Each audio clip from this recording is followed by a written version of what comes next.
In the deepest trench of the world, where sunlight has never trespassed, there exists a realm of silence and shadow. The ocean folds into itself, plunging downward until the weight of eternity presses against every surface. Here, in this hidden abyss, life flickers not in abundance, but in rare, radiant defiance. Creatures become lanterns in the dark, their fragile bodies glowing like stars imprisoned beneath black water. It is not a void, but a universe inverted where light is born from flesh, where survival itself is a kind of poetry, and where the unknown whispers louder than the known. Like the abyss, the story ahead is vast and uncharted. If you are drawn to journeys that reveal the unseen, remain with us and let the depths speak.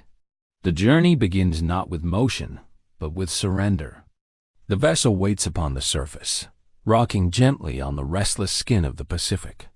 Above, the world is noisy. Gulls circle, waves crash, wind moves with careless abandon. But once the descent begins, the surface becomes a memory, fading upward into distance as though the sky itself is retreating. The first 100 meters are still a kind of twilight.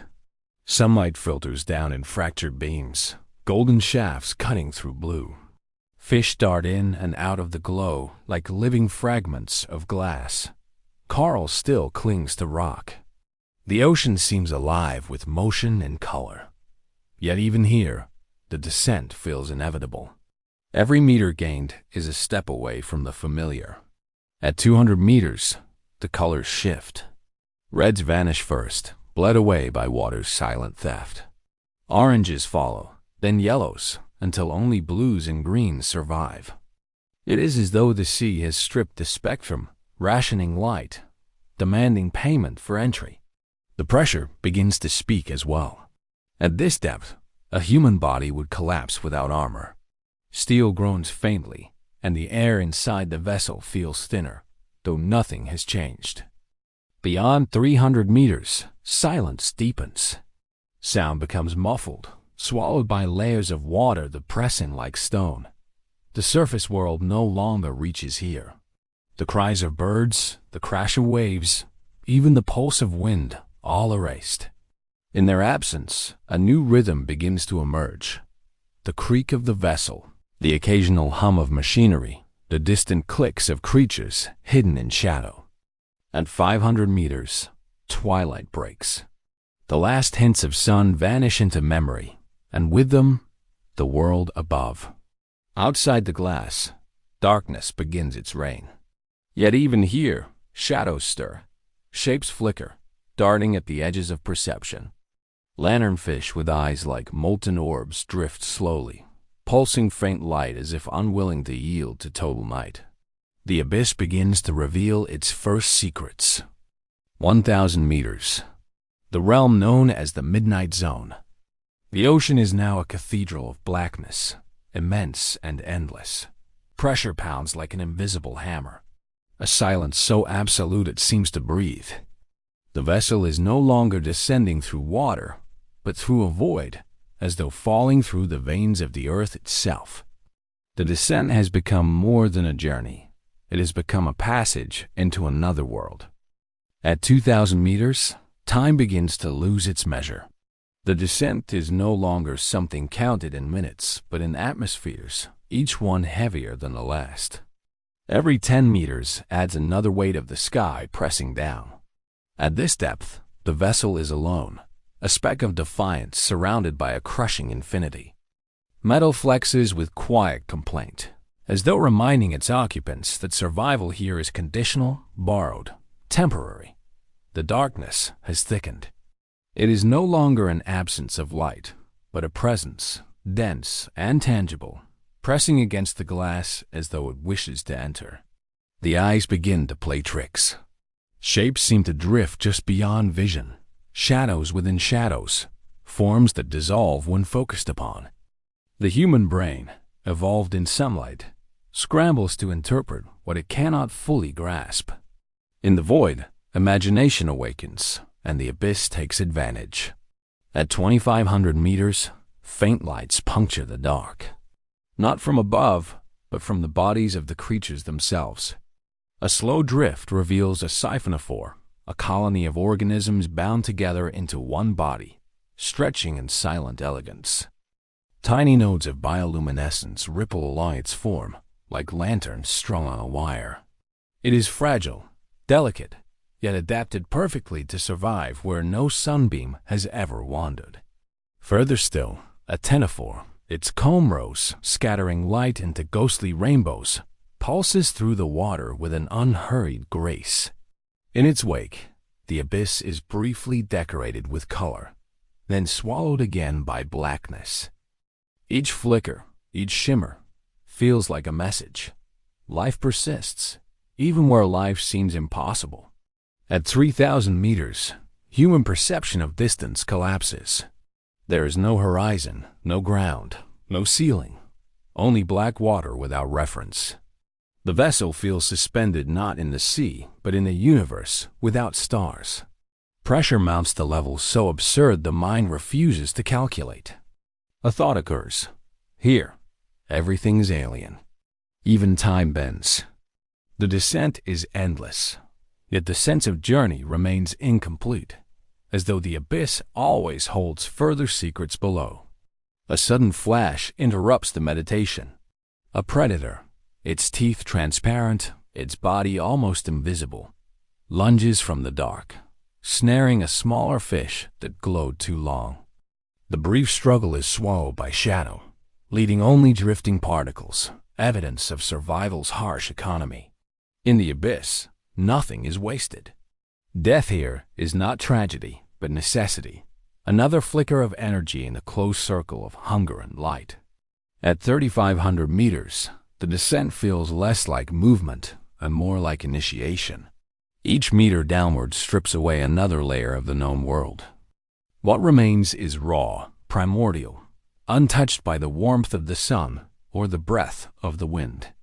Here, life does not resemble life above. It is bent, altered, sculpted by pressure into forms unimagined by those who never descend. At 4,000 meters, the descent enters the abyssal zone.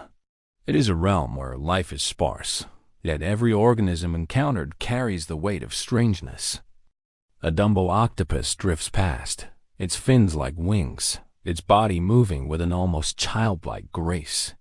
It hovers in the dark, as if unconcerned by the weight pressing from every direction. Its very presence feels like a contradiction, a fragile being existing where fragility should mean death. At 2,000 meters, time begins to lose its measure. The descent is no longer something counted in minutes, but in atmospheres, each one heavier than the last. Every 10 meters adds another weight of the sky pressing down.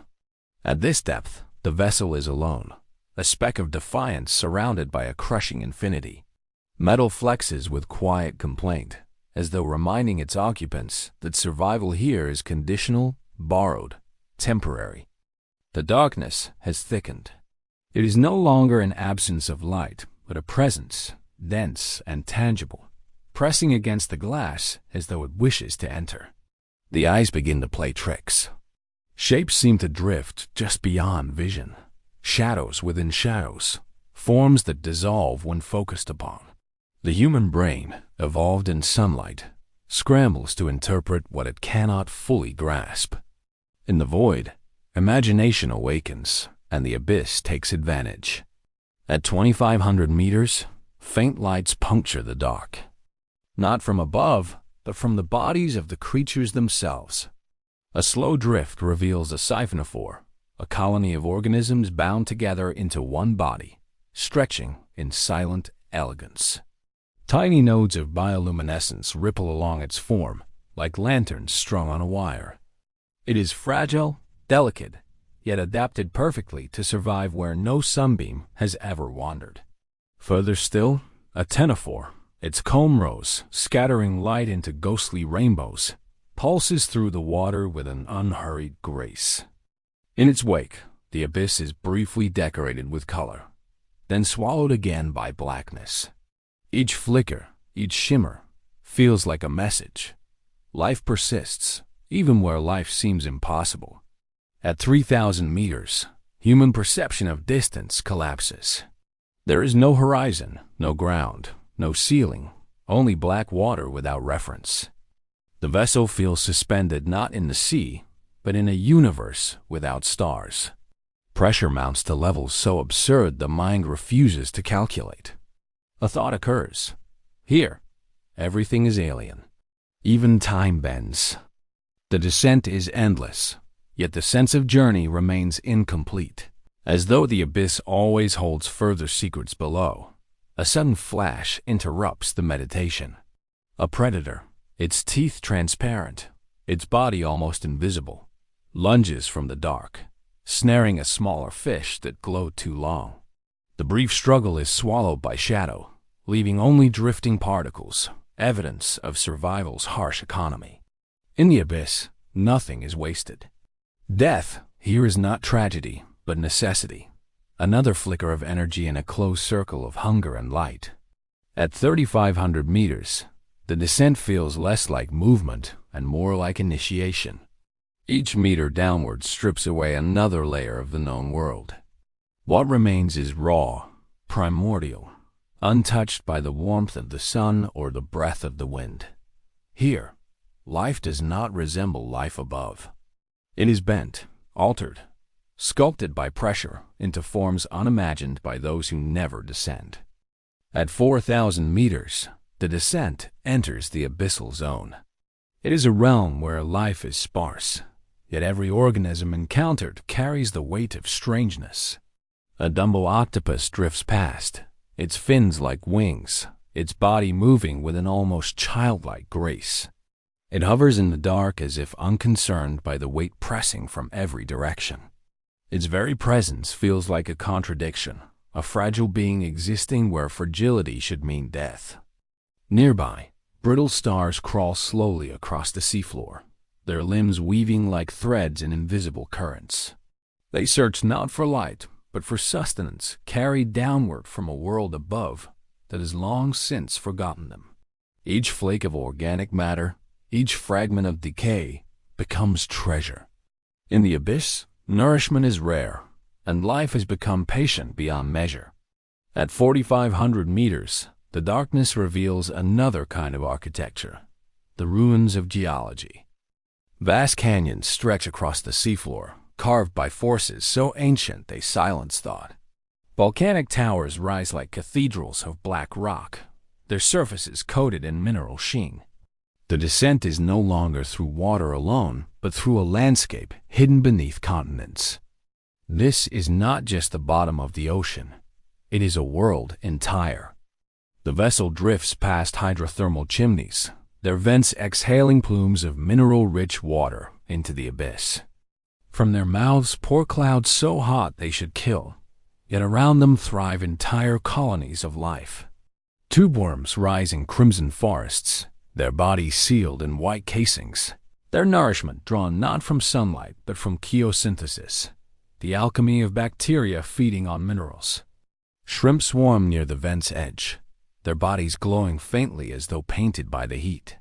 These oases are revelations, proof that life does not belong to the sun, but to resilience itself. At 5,000 meters, sound becomes sharper, more distinct. The creak of the hull, once background, now feels amplified, each groan an intimate reminder of the ocean's dominance. Every vibration becomes a language of tension. Silence presses harder. The abyss is not passive emptiness. It is active, a constant negotiation between what exists within and what is kept out. The pressure here is unimaginable. It crushes with the force of 50 whales resting on every inch of the vessel's shell. To endure it is to defy reason. No human could survive beyond this barrier without shelter. Even with technology, survival feels provisional, as though the abyss allows intrusion only out of indifference. And yet, life still drifts in shadow. A deep-sea jelly pulses upward, its body transparent as glass, its organs visible within like glowing embers. Each movement is slow, deliberate, designed to conserve the smallest fragment of energy. In the abyss, efficiency is the difference between existence and disappearance. The descent continues, and with it, the transformation of perception. The ocean is no longer water. It has become a force, a weight, a living silence. What began as a journey downward now feels like entry into the heart of something older than Earth itself. The abyss is not a destination. It is initiation into the unknown. At 6,000 meters, the vessel crosses into the Hadal Zone, a territory reserved for the deepest trenches carved into the planet's crust. The water here is colder, the dark more absolute, the silence more complete. The descent now feels less like travel and more like trespass. Every meter downward enters a place few eyes have ever witnessed. The abyss tightens its grip. The walls of the trench rise like black cliffs, their faces rough with scars left by tectonic convulsions. Landslides frozen in time cling to the slopes, each rock a fragment of Earth's violence preserved beneath crushing weight. It is a landscape of collapse and endurance, a canyon deeper than the highest mountains are tall. Here the planet reveals its raw architecture, the bones of creation hidden from the surface world. Among the rocks, movement stirs. A snailfish glides into view, its body translucent, its bones so delicate they would crumble in air. It floats with ease where the pressure is greatest, proof that survival is not only possible but perfected. Its presence is quiet, unremarkable in appearance, yet it is a marvel, the highest form of adaptation to an environment built to erase. The trench floor is a desert of silt, fine as ash, disturbed only by the slow drift of currents carrying remnants from above. Each particle that settles here has traveled thousands of meters downward, a final resting place for the cast-offs of the living world. It is not waste but fuel, feeding the hidden cycle of life that endures even in this graveyard of silence. Stranger forms appear. Amphipods swarm in great numbers, small crustaceans thriving where almost nothing else does. They scavenge with relentless hunger, devouring what the ocean delivers. Their bodies are armored against pressure. Their existence, a reminder that survival here is not rare but efficient. The abyss does not tolerate waste, and these creatures ensure that nothing offered is left unused. Occasionally, the lights of the vessel reveal something more haunting. The twisted frame of a whale carcass, its bones stripped clean, lies half buried in the silt. Around it, life gathers. Amphipods, worms, and ghostly fish feed in silent communion. Even death at this depth is transformed into abundance, sustaining life for decades. The abyss has no mercy, yet it wastes nothing. At 7,000 meters, human comprehension begins to fracture. The descent has reached a place beyond metaphor. The crushing silence, the absence of horizon, the endless press of weight. It dissolves the boundary between self and surrounding. The abyss is no longer an environment to be studied. It is a presence that demands surrender. Every groan of the hull reminds those inside of fragility. The ocean does not rage here. It waits, steady and patient, indifferent to survival or failure.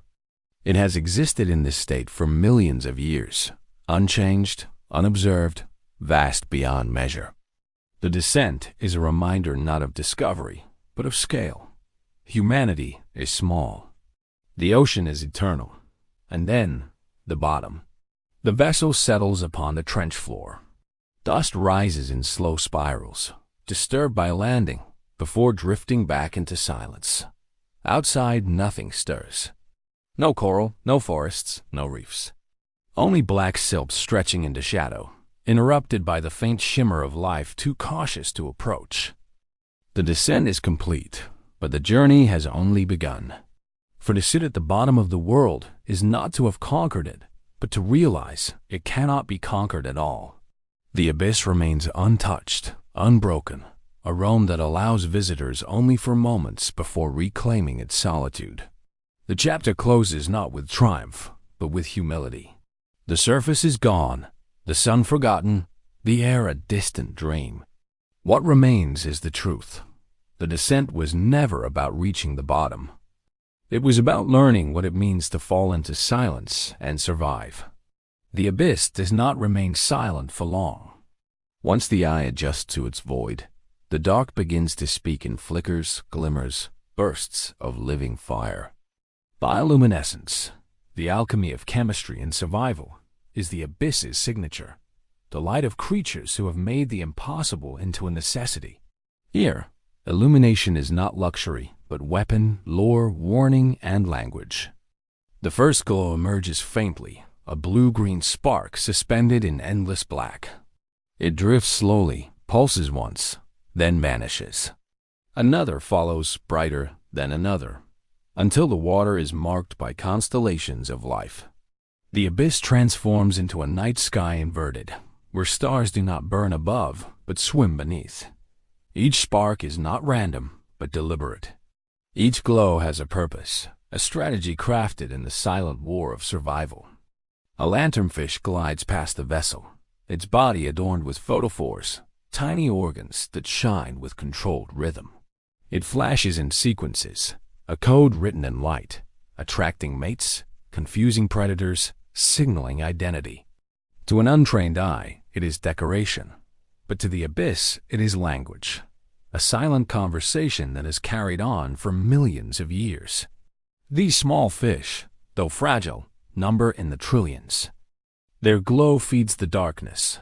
Their migrations nightly shape the balance of the ocean. They are the true stars of the deep.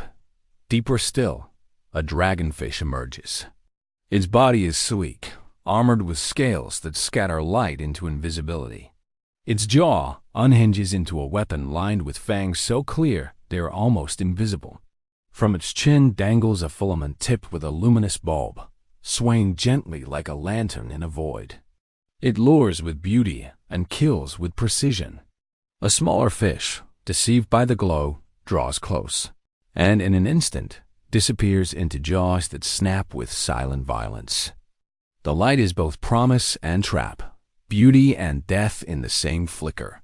Nearby, a siphonophore drifts with alien elegance. It is not one creature, but many, a colony bound into a single body stretching meters long. Along its length, points of light shimmer like beads on a string, glowing in waves that ripple outward. It does not chase prey. It ensnares them, its tentacles invisible until they entangle, paralyzing with venom. To witness it is to see choreography, a slow dance written in light and silence. The abyss is a theater, and every actor shines. Jellies trail glowing ribbons behind them, painting the water with fading streaks. Comb jellies scatter rainbows across their translucent forms, as though refracting light that does not exist. Shrimp release sudden clouds of glowing fluid when threatened, a smoke bomb of brilliance meant to confuse hunters. Even the smallest organisms, plankton invisible to the naked eye, ignite in tiny sparks, turning disturbed water into liquid starlight. The spectacle is not random. In a place where light is absent, the act of creating it is an evolutionary gamble. Every flicker burns energy that cannot easily be replaced. But in the abyss, risk is survival. Light here is as vital as oxygen above. It draws mates, lures prey, frightens predators, cloaks movement, marks territory.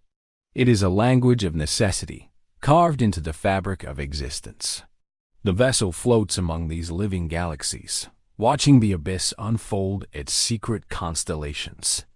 Outside the glass, the darkness is alive, and every spark carries meaning. The ocean may have swallowed sunlight, but it did not erase illumination. It reinvented it, crafted it in flesh, written it in chemistry, and scattered it across a canvas of black water deeper than imagination. The deeper the vessel drifts, the more elaborate the displays of living light become. What begins as scattered sparks grows into orchestration, a silent symphony written in pulses, glows, and sudden bursts. The abyss does not merely contain light, it performs with it. An anglerfish emerges from the void, grotesque and magnificent. Its body is a silhouette of shadows, but from its head extends a filament tipped with a luminous lure. The light sways, hypnotic in the still water, as though alive on its own. Small fish, entranced, circle closer, drawn to the glow like moths to a flame. The angler does not move. It waits, patient, until hunger outweighs fear. Then jaws snap with bone-crushing force, and the lure continues swaying, indifferent to the death it has orchestrated. In the abyss, light is both invitation and executioner. Not far away, the black dragonfish patrols. Its scales absorb light, making its body vanish into the dark. Unlike most creatures, it produces red bioluminescence, a color invisible to nearly everything else in a world of blue-green glow. This secret spectrum gives it an advantage. It hunts by shining a light only it can see, turning invisibility into its weapon. Prey has no warning, no defense. What appears invisible in the abyss is, in truth, omnipotent. Then, the ocean reveals something stranger still. A vampire squid, neither predator nor prey, floats upward with arms draped like velvet cloaks. Its name is misleading. It feeds not on blood, but on detritus, the drifting remains of a world above. When threatened, it unfurls its arms, exposing glowing blue spots along its body that pulse like warning beacons. At times, it ejects a cloud, not of ink, but of bioluminescent mucus, a dazzling spray of light designed to confuse attackers. In this abyssal theater, even defense becomes a spectacle. Farther along, schools of lanternfish gather in waves, their bodies glittering in synchronized rhythm. They form living constellations, their flashes rising and falling like tides of light. To witness them is to see a galaxy set adrift in water, its stars alive, moving in deliberate harmony. Each flicker has meaning. A call to mates, a warning to rivals, a camouflage against predators below. The abyss is not silent chaos but ordered signal, a language carved into darkness. But light is not only for survival, it is also for deception.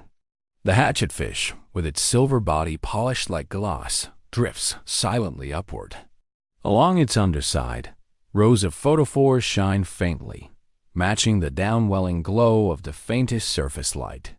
To predators below, the fish disappears completely, its body blending into the glow above. Counter-illumination, light used not to reveal, but to erase. And so, light in the abyss is not singular.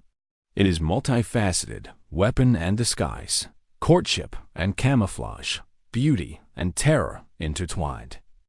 Each spark is a negotiation with the dark, an answer to the abyss's constant demand. Survive.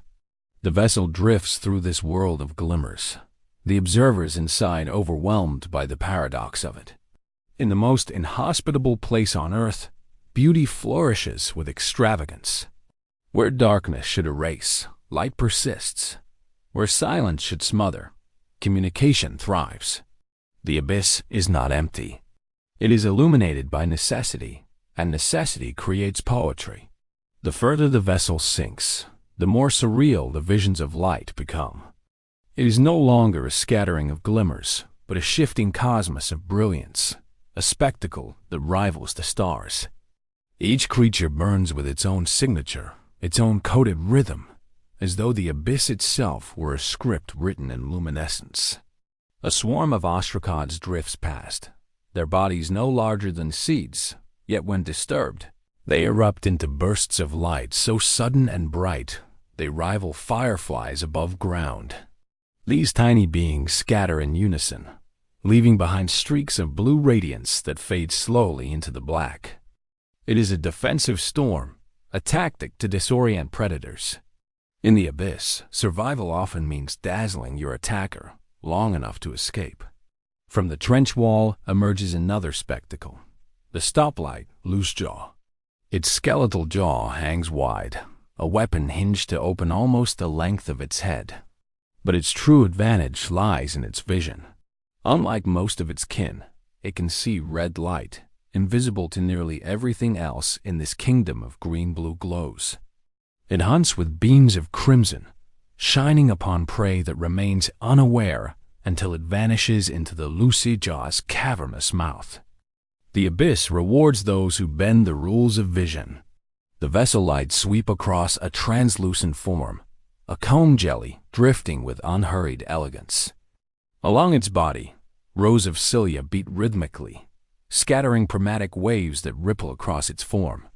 Though not true bioluminescence, the effect is dazzling, as if the creature carries a rainbow within its flesh. In the abyss, even simple motion becomes spectacle, beauty born from necessity.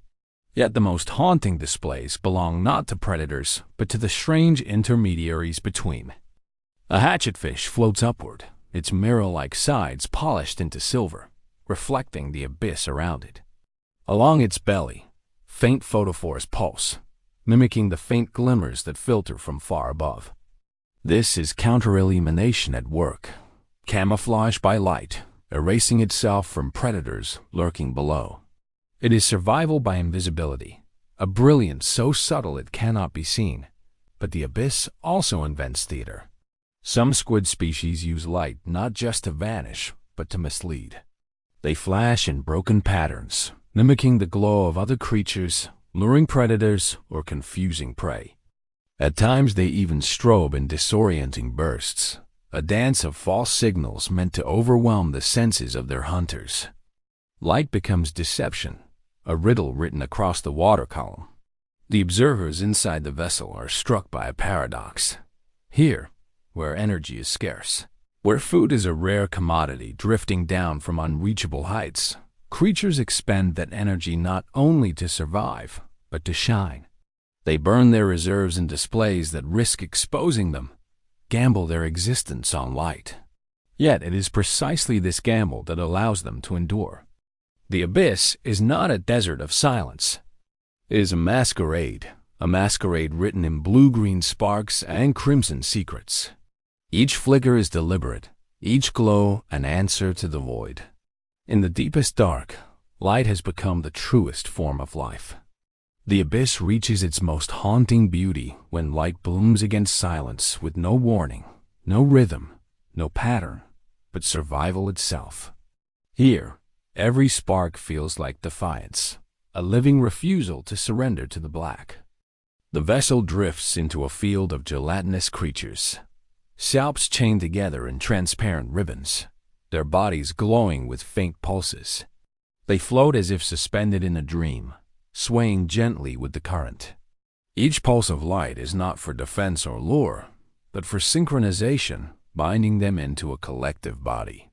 Together, they drift like luminous veils drawn across the abyss, fragile yet enduring, fragile yet infinite. Suddenly, the blackness erupts. A swarm of shrimp, startled by the vessel's passing, releases a chemical explosion of light. The water ignites into a storm of green-blue sparks, a cloud that expands and drifts like an underwater galaxy torn open. Within seconds it fades, leaving only the memory of brilliance, a vanishing constellation. In the abyss, beauty is always fleeting, survival always urgent. Another figure rises from the dark, the Borelli fish. Its head is transparent, a glass dome revealing tubular eyes that rotate within, glowing faintly with a green shimmer. Those eyes, shielded and upward-facing, allow it to gaze through its own skull, tracking the silhouettes of prey above while remaining hidden. The light it carries is not for others, but for itself, an internal illumination, a tool for precision in a world where error means death.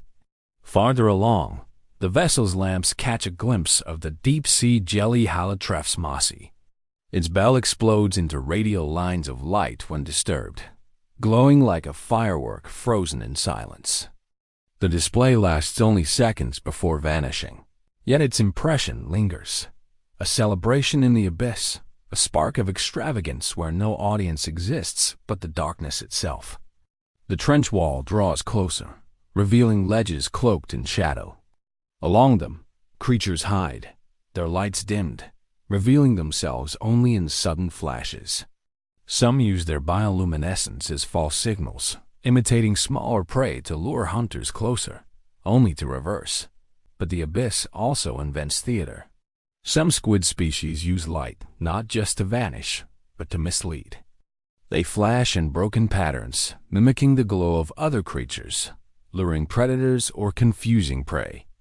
At times, they even strobe in disorienting bursts, a dance of false signals meant to overwhelm the senses of their hunters. Light becomes deception, a riddle written across the water column. The observers inside the vessel are struck by a paradox. Here, where energy is scarce, where food is a rare commodity drifting down from unreachable heights, creatures expend that energy not only to survive, but to shine. They burn their reserves in displays that risk exposing them, gamble their existence on light. Yet it is precisely this gamble that allows them to endure. The abyss is not a desert of silence. It is a masquerade written in blue-green sparks and crimson secrets. Each flicker is deliberate, each glow an answer to the void. In the deepest dark, light has become the truest form of life. The abyss reaches its most haunting beauty when light blooms against silence with no warning, no rhythm, no pattern, but survival itself.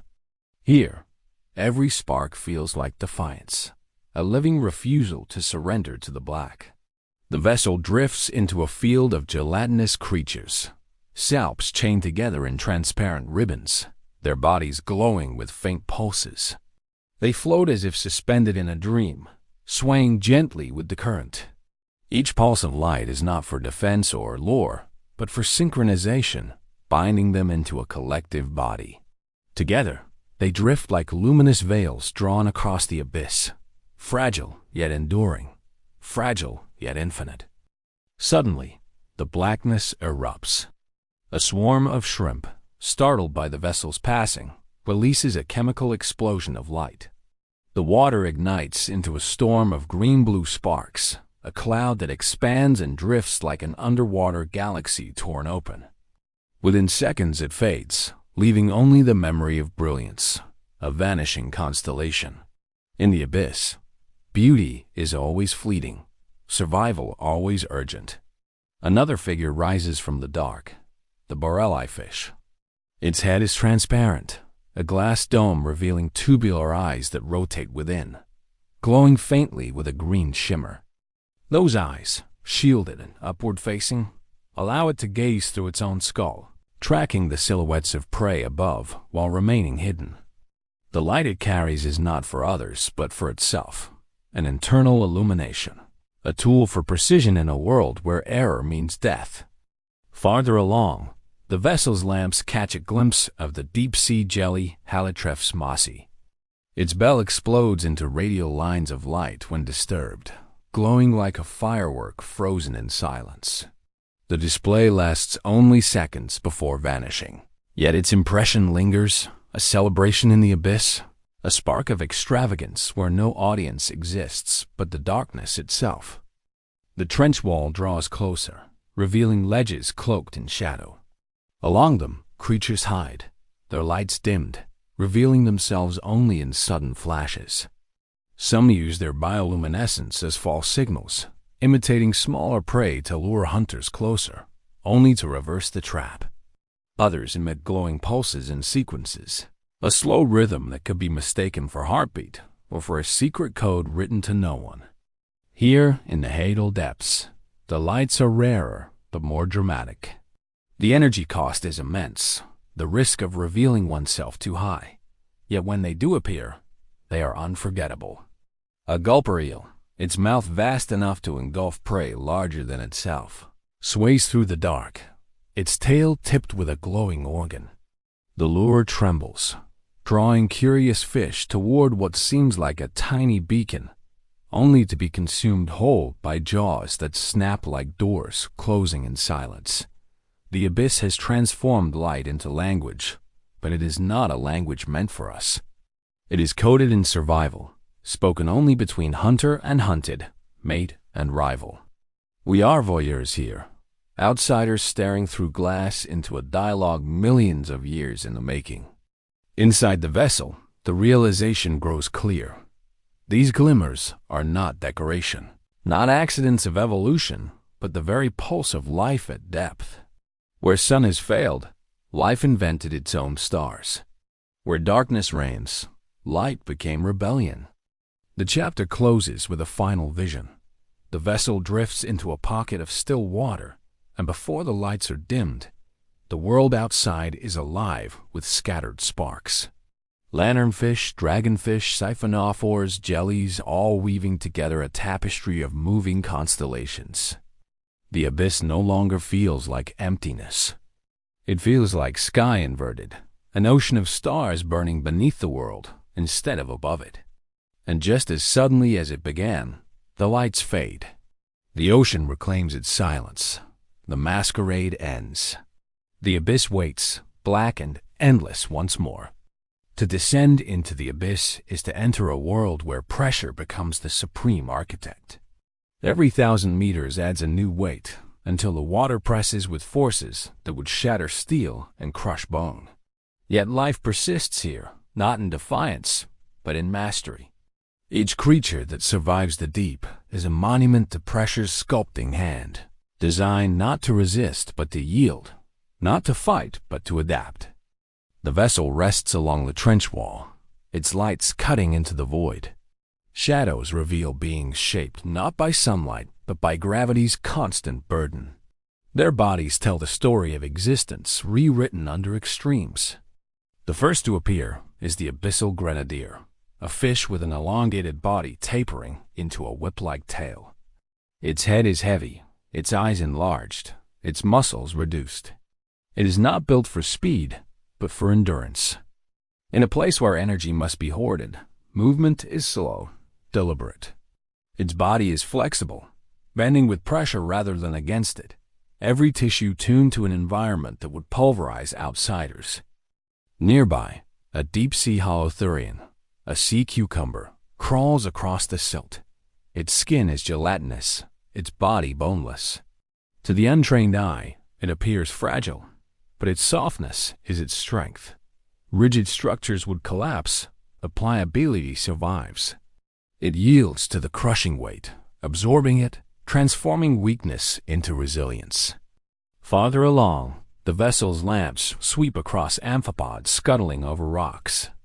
Their bodies are armored with proteins that remain stable where ordinary molecules would collapse. Their cells carry unique enzymes resistant to pressure's assault. What would be poison to life above becomes sustenance here. Even the microscopic machinery of their bodies is forged for survival in the abyss. Pressure does not only sculpt forms, it dictates strategies.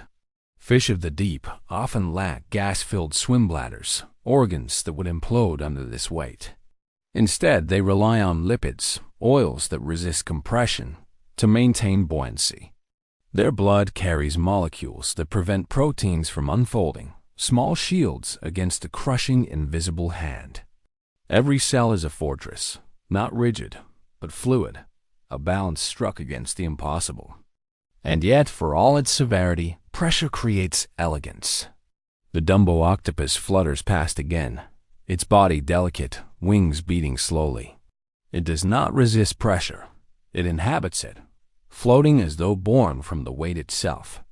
Its grace is not accidental, but the result of perfect accommodation. It is not crushed. It is completed. The trench floor itself shows evidence of life shaped by pressure's decree. Worms burrow into sediment so fine, it shifts like smoke, their bodies thread-like, adapted to move through matter compacted beyond imagining. Bacteria thrive within the very pores of rock, invisible architects of ecosystems that feed entire chains of existence. They are extremophiles, born not in defiance of conditions, but as expressions of them.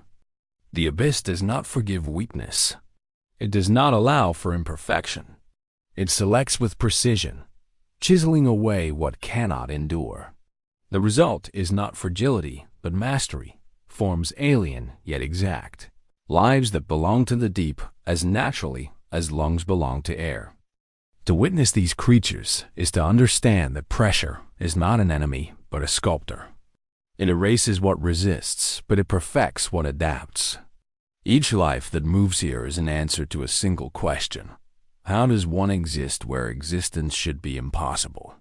The answer is visible in every motion, every translucent body, every whisper of survival. The abyss has written its scripture in flesh, and the language is pressure. At these depths, survival is not strength in the way the surface imagines it. It is flexibility, subtlety, a surrender that becomes mastery. Pressure is a sculptor that tolerates no rigidity. What bends survives. What resists shatters. The vessel drifts across a slope of sediment, and the lights catch the pale shimmer of a snailfish. Its body appears almost insubstantial, skin translucent, bones delicate as whispers, flesh soft as water. Yet it is here, at nearly 8,000 meters, thriving where few others endure. Its secret lies in chemistry. Its proteins are shielded by unique molecules that keep their shapes stable under immense compression. Where surface creatures' cells would collapse, the snailfish's remain supple. To human eyes, it looks fragile, but fragility here is the highest form of strength. Nearby, amphipods scavenge across the trench floor. They are abundant, tireless, and armored against the unseen forces pressing on them from all sides. Unlike the slow drift of many abyssal creatures, amphipods are restless, tearing into organic matter that has fallen from above. Fish carcasses, whale bones, even the remains of other abyssal life. Their efficiency is astonishing. In a world of scarcity, they waste nothing. Pressure also shapes invisibility. The gulper eel, glimpsed at the edge of the lights, embodies this principle. Its vast mouth opens like a net, swallowing prey larger than itself. Its body elastic enough to expand and contract without fracture. It hunts not with speed, but with patience and design. When food drifts within reach, its jaws engulf, its stomach stretches, and survival continues. Elasticity is not accident, but adaptation to the constant crushing presence of the deep. On a rocky ledge, brittle stars extend their arms into the current, filtering what little sustenance drifts their way. Their skeletons, though mineralized, are porous, latticed with microscopic spaces that absorb rather than resist the abyss's weight. They are as much architecture as organism, their forms not defying physics, but flowing with it. Even microorganisms reflect the mastery of pressure. Barophilic bacteria, invisible yet omnipresent, thrive in places where human life would vanish instantly. Their enzymes are stable under crushing forces, their membranes adapted to remain fluid in cold and compression. These bacteria form the foundation of life here, breaking down organic matter, fueling ecosystems built entirely in shadow. They are the quiet architects, unseen but indispensable, the first link in a chain that reaches even the most spectacular predators. The deeper the descent, the clearer the principle becomes. Survival in the abyss is not an act of defiance, but of alignment. The ocean does not forgive defiance. It demands harmony with its forces. Those who align endure. Those who resist are erased. Inside the vessel, the realization grows. Pressure is not merely an obstacle, but a design force, as fundamental as gravity or light. It has carved creatures into forms that seem improbable, yet they are inevitable, each one a solution refined over millions of years. In their presence, the arrogance of human engineering feels brittle, temporary. Machines groan and threaten collapse, while these beings glide in silence, perfect in their adaptation. The trench narrows into a steep corridor, and the vessel sinks deeper into the cathedral of weight. Here, silence grows heavier, broken only by the hum of the craft. Every meter downward magnifies the force pressing upon it, a reminder that the abyss allows no intrusion without consequence. A shadow emerges from the edge of darkness, a cuskeel, its elongated body sliding with serpentine grace. It is not swift, not muscular, but deliberate. Its skeleton is reduced, its tissues gelatinous, so that it can move without resistance. Each motion is a negotiation with pressure, a dialogue between fragility and survival.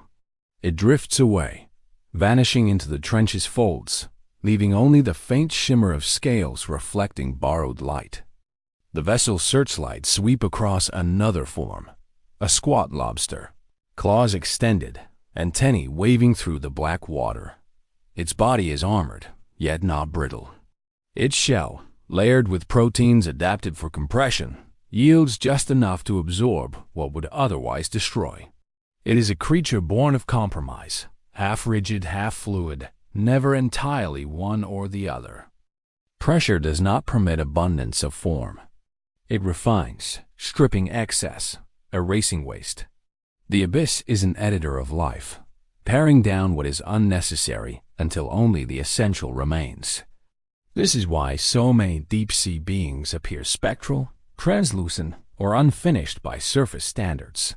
They are not lacking. They are distilled.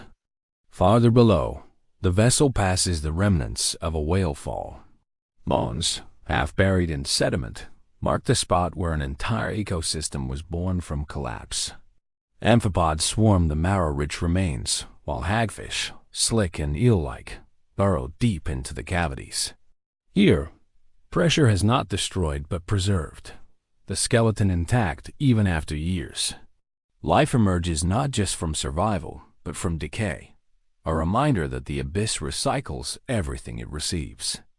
Among the bones, small polychaete worms writhe, their bristled bodies glowing faintly in the artificial lights. They are opportunists, born from the richness of collapse, adapted to thrive where others starve. Their presence is proof that pressure does not erase complexity, but channels it, shaping entire communities around fleeting abundance. Above the whale bones, a shape drifts into view, a ghostly siphonophore, its body long and luminous, like a living ribbon. Though delicate in appearance, it is an apex predator of its realm, its tissues held together by pressure itself. Its fragility would disintegrate in shallow seas, but here in the abyss it is strong, its colony of polyps functioning as a single organism. It floats with eerie calm, a living contradiction, as fragile as mist, as enduring as stone. Watching it, the realization settles deeper. Pressure is not just a condition of the abyss. It is the architect of elegance. Each creature is not simply surviving, but embodying a design impossible elsewhere. On the surface, life builds around light. Here, it builds around weight. In one realm, the sun dictates. In this, pressure does. The vessel drifts in silence, surrounded by beings that would shatter if torn from their home. Yet here, they thrive in abundance. To witness them is to accept that strength has many forms, sometimes in armor, sometimes in fluidity, sometimes in transparency. Pressure demands only one thing: absolute alignment. And life here has given itself completely. The trench deepens into a basin, its floor layered with sediments that have settled for millions of years. The vessel's lamps reveal patterns etched into the silt, trails left by creatures hidden just beneath the surface, moving unseen in a world where even motion must be efficient, calculated, exact.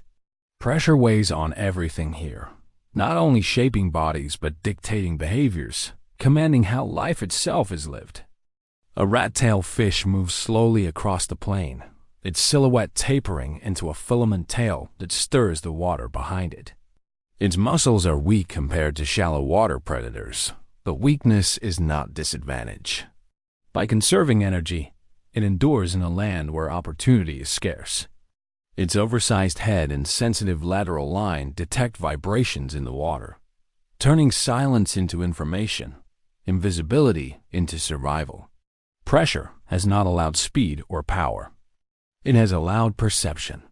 Along a ledge, a colony of deep-sea mussels clings to rock. Their shells, dense and compact, anchor them against currents that creep like invisible rivers. Within, they harbor symbiotic bacteria that convert chemicals into sustenance. This quiet partnership is as much a response to pressure as their shells themselves. The abyss presses from without, and life responds by forging bonds within. Adaptation is not only physical but ecological, survival spread across partnerships that defy solitude. Nearby, An amphipod swarm rises and falls like dust in water. They drift for moments before settling again, each no larger than a thumbnail, yet together they form a force of continuity in the abyss. Their enzymes, their very biochemistry, are armored against collapse. The weight that would destroy other life is the environment in which they flourish. Pressure has not diminished them. It has multiplied them, ensuring they dominate this tier of existence.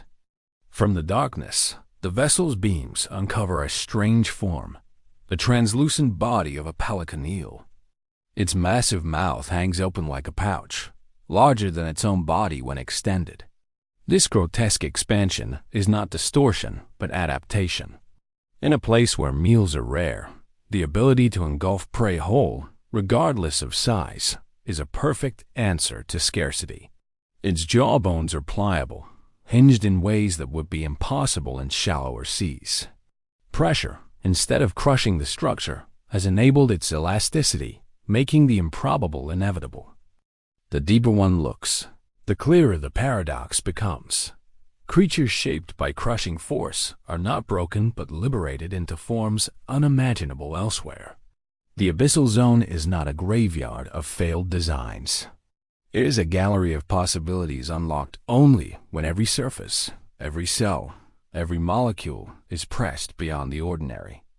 On the seafloor, the camera lingers on a solitary sea pig, a type of holotherian, creeping slowly across the sediment. Its legs, tubular extensions of its body wall, probe the mud, searching for organic matter invisible to the eye. Its form is almost grotesque, its flesh gelatinous, its motion ungainly. Yet it thrives, reproducing in numbers vast enough to carpet the trench floor. In its slow passage across the mud, it demonstrates the simplest truth of pressure's dominion. The successful are not the beautiful, the swift, or the powerful, but those who conform most fully to the abyss's unyielding terms.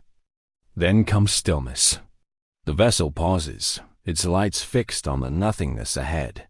It is in this pause that the lesson crystallizes. Pressure is not only an external force, but an internal law. It has shaped anatomy, behavior, ecosystem, and rhythm. It has taken weakness and redefined it as strength. It has demanded surrender, and in that surrender, it has given life forms the means to flourish.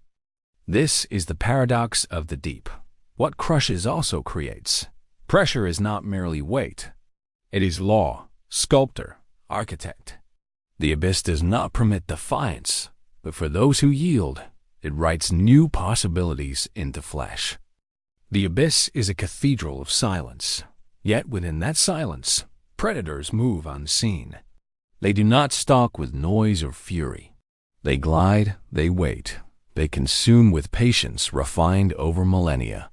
In the absence of light, hunting becomes an art of shadow, pressure, and sudden revelation. The vessel drifts deeper into a canyon where walls of black stone rise like fortress battlements.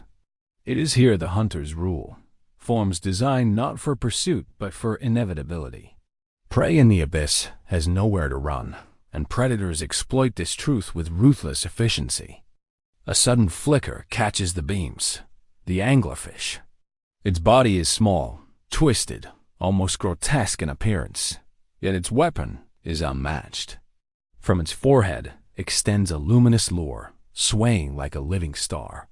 In this place without dawn, light is currency, and the anglerfish spends it to perfection. Small crustaceans, curious fish, even larger prey drift toward the glow, mistaking it for safety.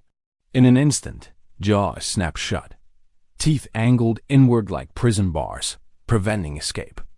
The anglerfish does not chase. It waits. Hunger here is patient, and patience is always fed. Deeper still, another silhouette emerges, the gulper eel. Its body coils like a serpent, and then its mouth yawns wide, expanding into an abyss within the abyss.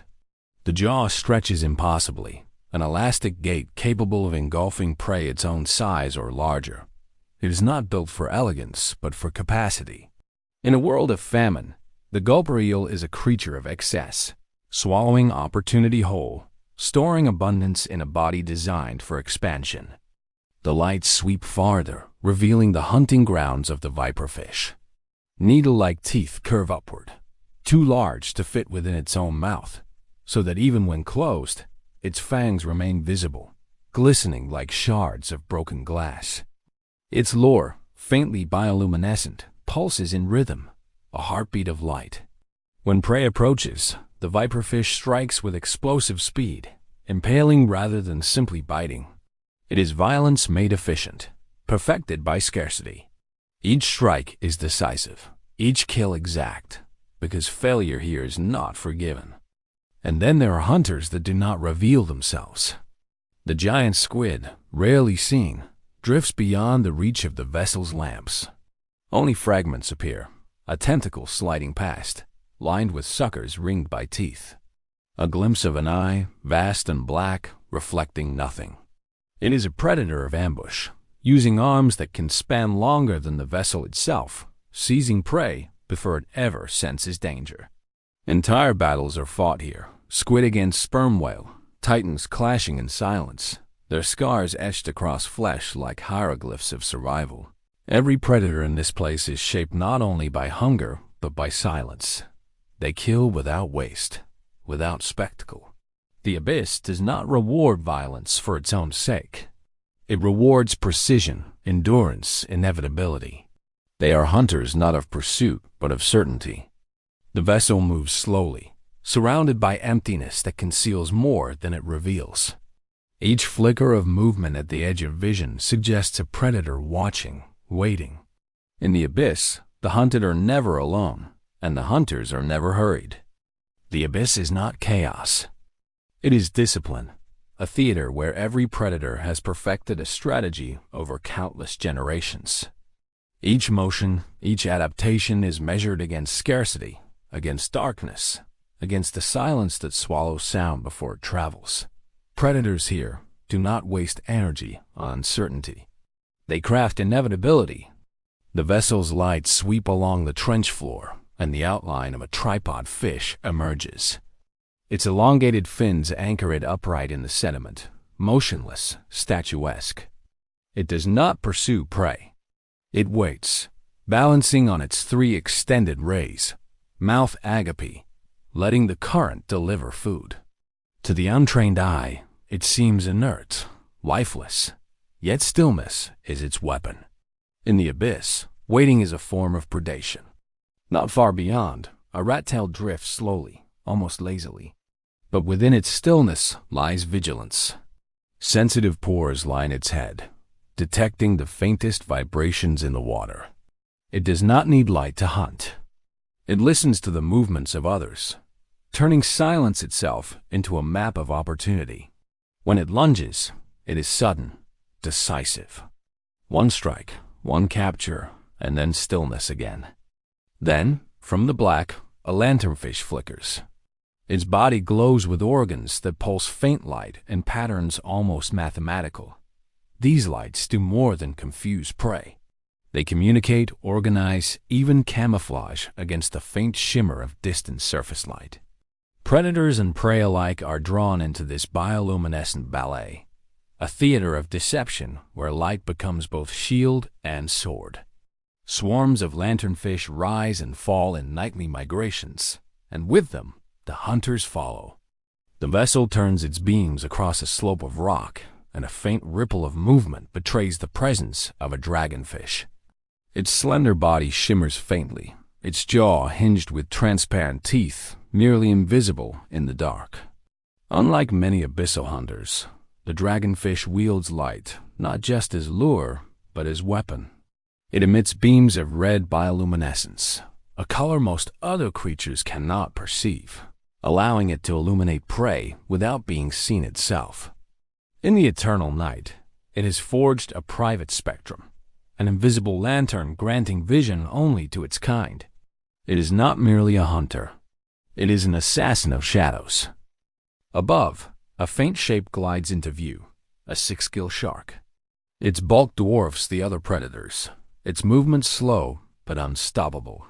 Unlike the delicate bodies of smaller abyssal fish, it is heavily muscled, carrying reserves of energy for rare but decisive hunts. Its eyes glimmer faintly in the vessel's lights as it drifts past, unhurried. A creature that has existed almost unchanged for over 200 million years needs no embellishment. Its survival is proof of a design perfected long before humans dreamed of descending here. Every predator in this kingdom holds mastery in restraint. To waste energy is death. To strike without certainty is ruin. Silence is not merely the background of the abyss. It is its law, its command, and every hunter obeys. The vessel drifts along a sheer cliff of basalt, its lights pressing outward into the endless black. This is the realm of hunters who do not chase, who do not rush, who understand that patience is sharper than any fang. In the abyss, survival belongs not to the swift, but to the inevitable. A sudden shape materializes against the stone, the fang-toothed fish. Its body is small, scarcely larger than a human hand, but its teeth are grotesquely outsized, curving inward like ivory spears. No other predator wears its weapon so visibly. Even when its mouth closes, the fangs protrude, too large to be concealed. In another world, such disproportion would be burden. Here, it is perfection. With one strike, prey is pinned beyond escape. The fangtooth carries its violence openly, a blunt declaration written in bone. Deeper still, a loose swarm of hatchetfish drifts upward, their silvered bodies glinting as though hammered from metal. They are not hunters of pursuit, but of illusion. Their bellies glow with bioluminescence that perfectly matches the faint downwelling light, rendering them invisible to predators below. Yet when smaller prey approach, their sudden snap is final. Camouflage becomes a trap, invisibility transformed into an ambush. Not all hunters move alone. In the shadows, the outlines of Humboldt squid appear, their numbers multiplying until the darkness itself seems alive. They flash patterns of light across their skin, ripples of communication in a silent world.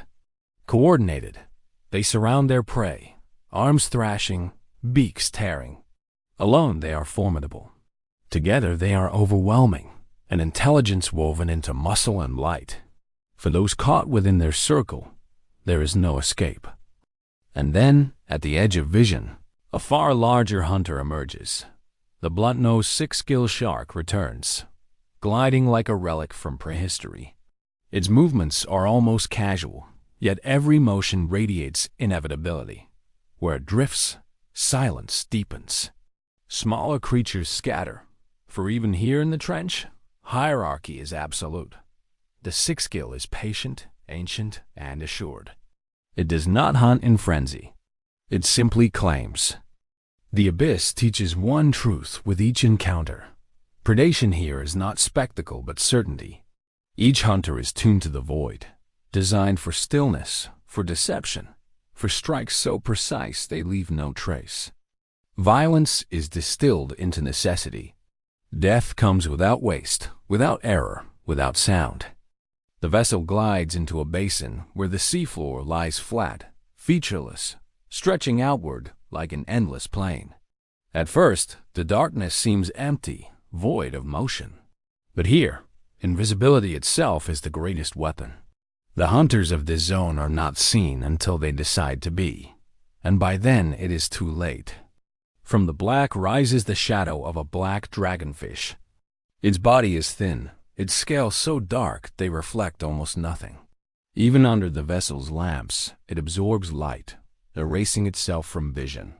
It is armed with fangs of glass-like transparency, nearly invisible until they pierce. But its deadliest gift is vision, tuned to wavelengths of red light imperceptible to most other abyssal creatures. It illuminates prey in a private spectrum, a hidden world only it can see. To its victims, death arrives unseen, inexplicable. Nearby, suspended in the void, a stop-like loose jaw drifts. Its lower jaw hangs open, unhinged, resembling a skeletal trap. Unlike most fish, it carries no floor to its mouth, allowing its gape to extend impossibly wide. From specialized organs, it emits beams of red bioluminescence, invisible to others, perfect for targeting prey. When it strikes, its thin jaws snap forward with violent precision, shearing flesh as though with blades. Silence follows each strike, for even violence here leaves no echo. Along the sediment, a different hunter waits, the sleeper shark. It does not flash, does not lunge. It glides silently, conserving energy, its vast form blending with the seafloor. It feeds on whatever it encounters, carrion or live prey, its patience matched only by its endurance. Some sleeper sharks live centuries, perhaps half a millennium, time itself becoming their ally. Their strategy is not speed, but eternity. In the distance, the faint light of siphonophores drifts like strings of living glass. While many are passive, some species hunt actively, unfurling stinging tentacles that can extend for dozens of meters. These invisible threads paralyze fish that brush against them, prey caught in a net spun from the abyss itself. Few predators are as efficient, for they expend almost nothing, waiting, spreading, harvesting in silence. The most haunting encounter comes when the vessel passes the faint outline of a giant squid. Its vast tentacles hover just beyond reach of the lights, their suckers ringed with serrated teeth. Its eye, the largest in the animal kingdom, reflects the glow with an eerie, alien gleam. This is a predator rarely seen, yet deeply feared, a shadow that has battled whales in the black. No chase is needed. With arms extending tens of meters, it can seize prey from darkness without warning. It is the embodiment of ambush, its enormity concealed by silence. The trench is not filled with hunters in constant motion. It is filled with stillness that waits, patience that kills, inevitability that rules. Here, predators are not defined by fury, but by certainty. They take only what they must, but when they strike, the act is absolute. The vessel drifts onward, leaving the plain behind. The silence thickens once more, but now it is understood differently. Silence is not absence. Silence is presence. It is the voice of hunters unseen, surrounding, eternal. The descent has revealed pressure, hunger, and silence, forces that rule where light has never touched. Yet beneath all of it lies something deeper, more enduring than the creatures themselves. The abyss is not simply a place. It is permanence. It is eternity given form. The vessel hovers above the trench floor, its lights dimmed against the blackness that swallows even steel. Here, the ocean is not young. It is ancient beyond measure, a graveyard and a cradle both. Sediments fall grain by grain, layering for millions of years until the seabed becomes a record of time written in silt. Each layer holds the memory of vanished ages, fragments of shells, bones of whales, the dust of continents carried by currents into this final vault. The abyss does not change quickly. It is not sculpted by seasons or storms, but by epochs. Glacial cycles, shifting tectonic plates, the slow crawl of continents. These are its clocks. What lives here is shaped not only by pressure and hunger, but by time itself. Time stretched so vast it becomes indistinguishable from eternity. Life at the surface is frantic. It burns fast, racing against years that pass like sparks. In the trench, life is patient. Sleeper sharks drift for centuries. Corals rise millimeter by millimeter, building cathedrals of calcium that endure longer than civilizations. Even the smallest amphipods are bound into a rhythm that does not hurry. The abyss moves only at the pace of eternity. And in its stillness lies its power. Nothing here exists for the brief span of a moment. Every creature, every echo, every movement is connected to an endurance far greater than itself. The anglerfish, the dragonfish, the amphipod swarms, each is a note in a symphony, not of years, but of ages. They do not simply live. They persist. Yet eternity is not peace. It is weight, inevitability. the relentless passage of time without witness. The abyss has outlasted empires, mountains, stars reflected in seas long gone. It will outlast what comes after.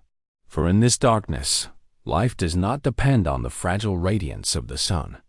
It thrives on forces more ancient, more enduring. Chemical reactions in the rock, currents that cycle nutrients across centuries, bacteria that draw energy from minerals older than light itself. The vessel drifts across a vast plain of silt, the floor of the world's deepest ocean. The lights sweep outward, but their reach is shallow, swallowed almost instantly by the black. What lies beyond the beams is endless, unbroken night. In that night, eternity waits. Here, existence is not measured in individual lives, but in cycles. A whale dies in distant waters, its body sinking for months, finally coming to rest as a banquet for generations. A volcanic vent erupts, spilling minerals into the dark, creating a sanctuary where microbes ignite entire ecosystems. These events are rare, but their echoes stretch across centuries, sustaining life long after their beginnings. The abyss does not consume quickly. It absorbs, disperses, extends. Even death here becomes continuity. Skeletons remain intact for decades, sometimes centuries, preserved by the cold, by the absence of scavengers that might strip them clean in shallower seas. A rib cage becomes reef, a skull becomes shelter, a jawbone becomes the foundation of a colony. In the abyss, nothing ends abruptly. Every ending is reworked into permanence. The creatures themselves reflect this rhythm. Sleeper sharks, blind and slow, may live for half a millennium. Corals grow into spires that tower like ancient monuments, each layer of calcium carbonate a record of years beyond human imagination. Even the bacteria endure as lineages almost unchanged for eons, microscopic heirs of the earliest life on Earth. Time in the abyss is not hostile, but indifferent. It does not rush, does not delay. It presses downward with the same inevitability as pressure itself. Against this, human time feels fragile, decades flashing against millennia, civilizations vanishing against the endurance of sediment and stone. Yet in that indifference lies a revelation. The abyss is eternal, not because it resists change, but because it absorbs it. Continents drift, climates shift, species rise and fall, but the trench remains. It has seen ice ages advance and retreat, seas rise and fall, stars burn and fade above. It remembers everything and forgets nothing. The vessel floats in silence, a brief spark of technology suspended in an environment that will persist long after steel has corroded, long after memory has vanished. To look into this darkness is to confront eternity itself, not as abstraction, but as reality pressing in from all sides. The silence of the abyss is not absence, but density. Every sound is consumed, pressed into the water until only faint vibrations remain. A distant tremor from a shifting tectonic plate, the faint crack of rock under pressure, the muffled pulse of a creature moving unseen. These are the voices of eternity. They do not announce themselves. They linger. The trench is a library without language, where every layer of sediment, every fossilized scale, every mineral vein records a story written beyond comprehension. The abyss holds the memory of Earth before forests, before rivers, before the sky was rich with oxygen. It is a place where the first whispers of life once drifted, and where the echoes of those whispers still remain. Creatures moving in this space embody that memory. The gulper eel, uncoiling its vast jaw to swallow prey in one silent gesture, carries within its form the perfection of adaptation, a design unchanged for millions of years because nothing more is required. The amphipod, small and fragile, thrives where no mammal could survive, its simplicity a key that unlocks permanence. The dragonfish, luminous in its predatory glow, is a flicker of starlight carried through a body that has endured across epochs. To the abyss, survival is not triumph. It is patience. To endure is to exist. To exist is to belong. Every creature here is woven into a chain not of moments, but of ages. There is no urgency, no competition measured in days or years. Only the slow, deliberate rhythm of eternity pressing its shape into every living form. The pressure itself is a sculptor. At the surface, such weight would crush steel and bone. Here, it is not destructive, but formative. It compacts, strengthens, defines. Organisms grow not in defiance of it, but in harmony with it. Their cells are shaped to yield without breaking, to endure without resistance. Eternity here is not a frozen stillness. It is motion slowed into permanence. The vessel drifts over a ridge where hydrothermal vents rise, releasing plumes of mineral-rich water. Around them, life gathers in luminous colonies. Tube forms, white as bone, extend into the current. Crabs move slowly across rock faces, harvesting what drifts their way. Microbes swarm unseen, weaving the chemical foundations of survival. The vent is a brief eruption in the abyss, yet even it becomes part of the eternal cycle, a flame in the dark that endures long enough to shape generations before falling silent. The vessel hovers over the trench floor one final time, its lights narrowing into thin cones that dissolve into the infinite dark. Nothing stirs. Nothing breaks the silence. Yet this silence is not empty. It is absolute presence. The weight of a realm that has existed before humanity and will remain long after. The abyss is eternal because it does not rely on fragility. It is not bound to the cycle of sunlight and shadow. It does not tremble at the collapse of forests, the retreat of glaciers, or the rise of seas. It persists beneath all of it, untouched, waiting. Its creatures are emissaries of survival, architects of endurance. They are the shape of life when stripped of all excess, reduced to the essence of persistence. The anglerfish sways in the dark, her lure glowing with steady patience, a single flame against an infinite night. She has no need to hurry, for the abyss teaches that every moment is part of a vast, unbroken continuum. The sleeper shark drifts slowly, body heavy with centuries, a living monument to time stretched beyond comprehension. Amphipods swarm unseen, countless in number, each a particle in an endless current. Together, they are eternity given form, not as permanence of stone, but as a living, breathing continuum. And still, the abyss is more than the sum of its creatures. It is the embodiment of Earth's memory. Here lies the record of tectonic shifts, of ancient seas, of vanished atmospheres. Fossilized remains lie buried where no sunlight has ever reached, preserved in silence, untouched by decay. Sediment falls endlessly, layer upon layer, writing an unbroken script that will never be read. The abyss is the archive of existence itself, hidden in plain sight, waiting in the dark. Human presence here is fleeting.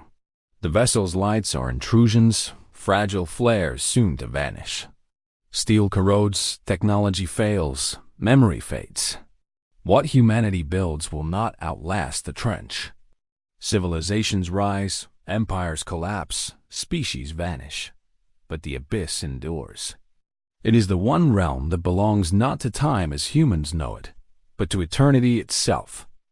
In this realization lies the final truth. The abyss is not only a place within the ocean, it is a mirror. To look into its depths is to confront the scale of existence stripped of illusion. It reveals how small human years are, how fragile human ambition is, how brief human memory will be. And yet, it also reveals the grandeur of continuity, the beauty of patience, the dignity of endurance. The vessel turns, preparing its ascent. Lights dim, instruments fall silent, and slowly the machine rises. The abyss closes behind it, seamless, unchanged, eternal. What has been glimpsed will be remembered by human minds, but the abyss itself does not acknowledge the intrusion. It remains as it was, vast, silent, immutable. In the abyss, survival is not instinct alone. It is design. Every fin, every eye, every luminous lure is the result of sculpting that spans millions of years. These creatures are not accidents. They are architects of darkness, builders of forms that could exist nowhere else. The gulper eel, with its cavernous mouth, has become a vessel of hunger shaped by scarcity.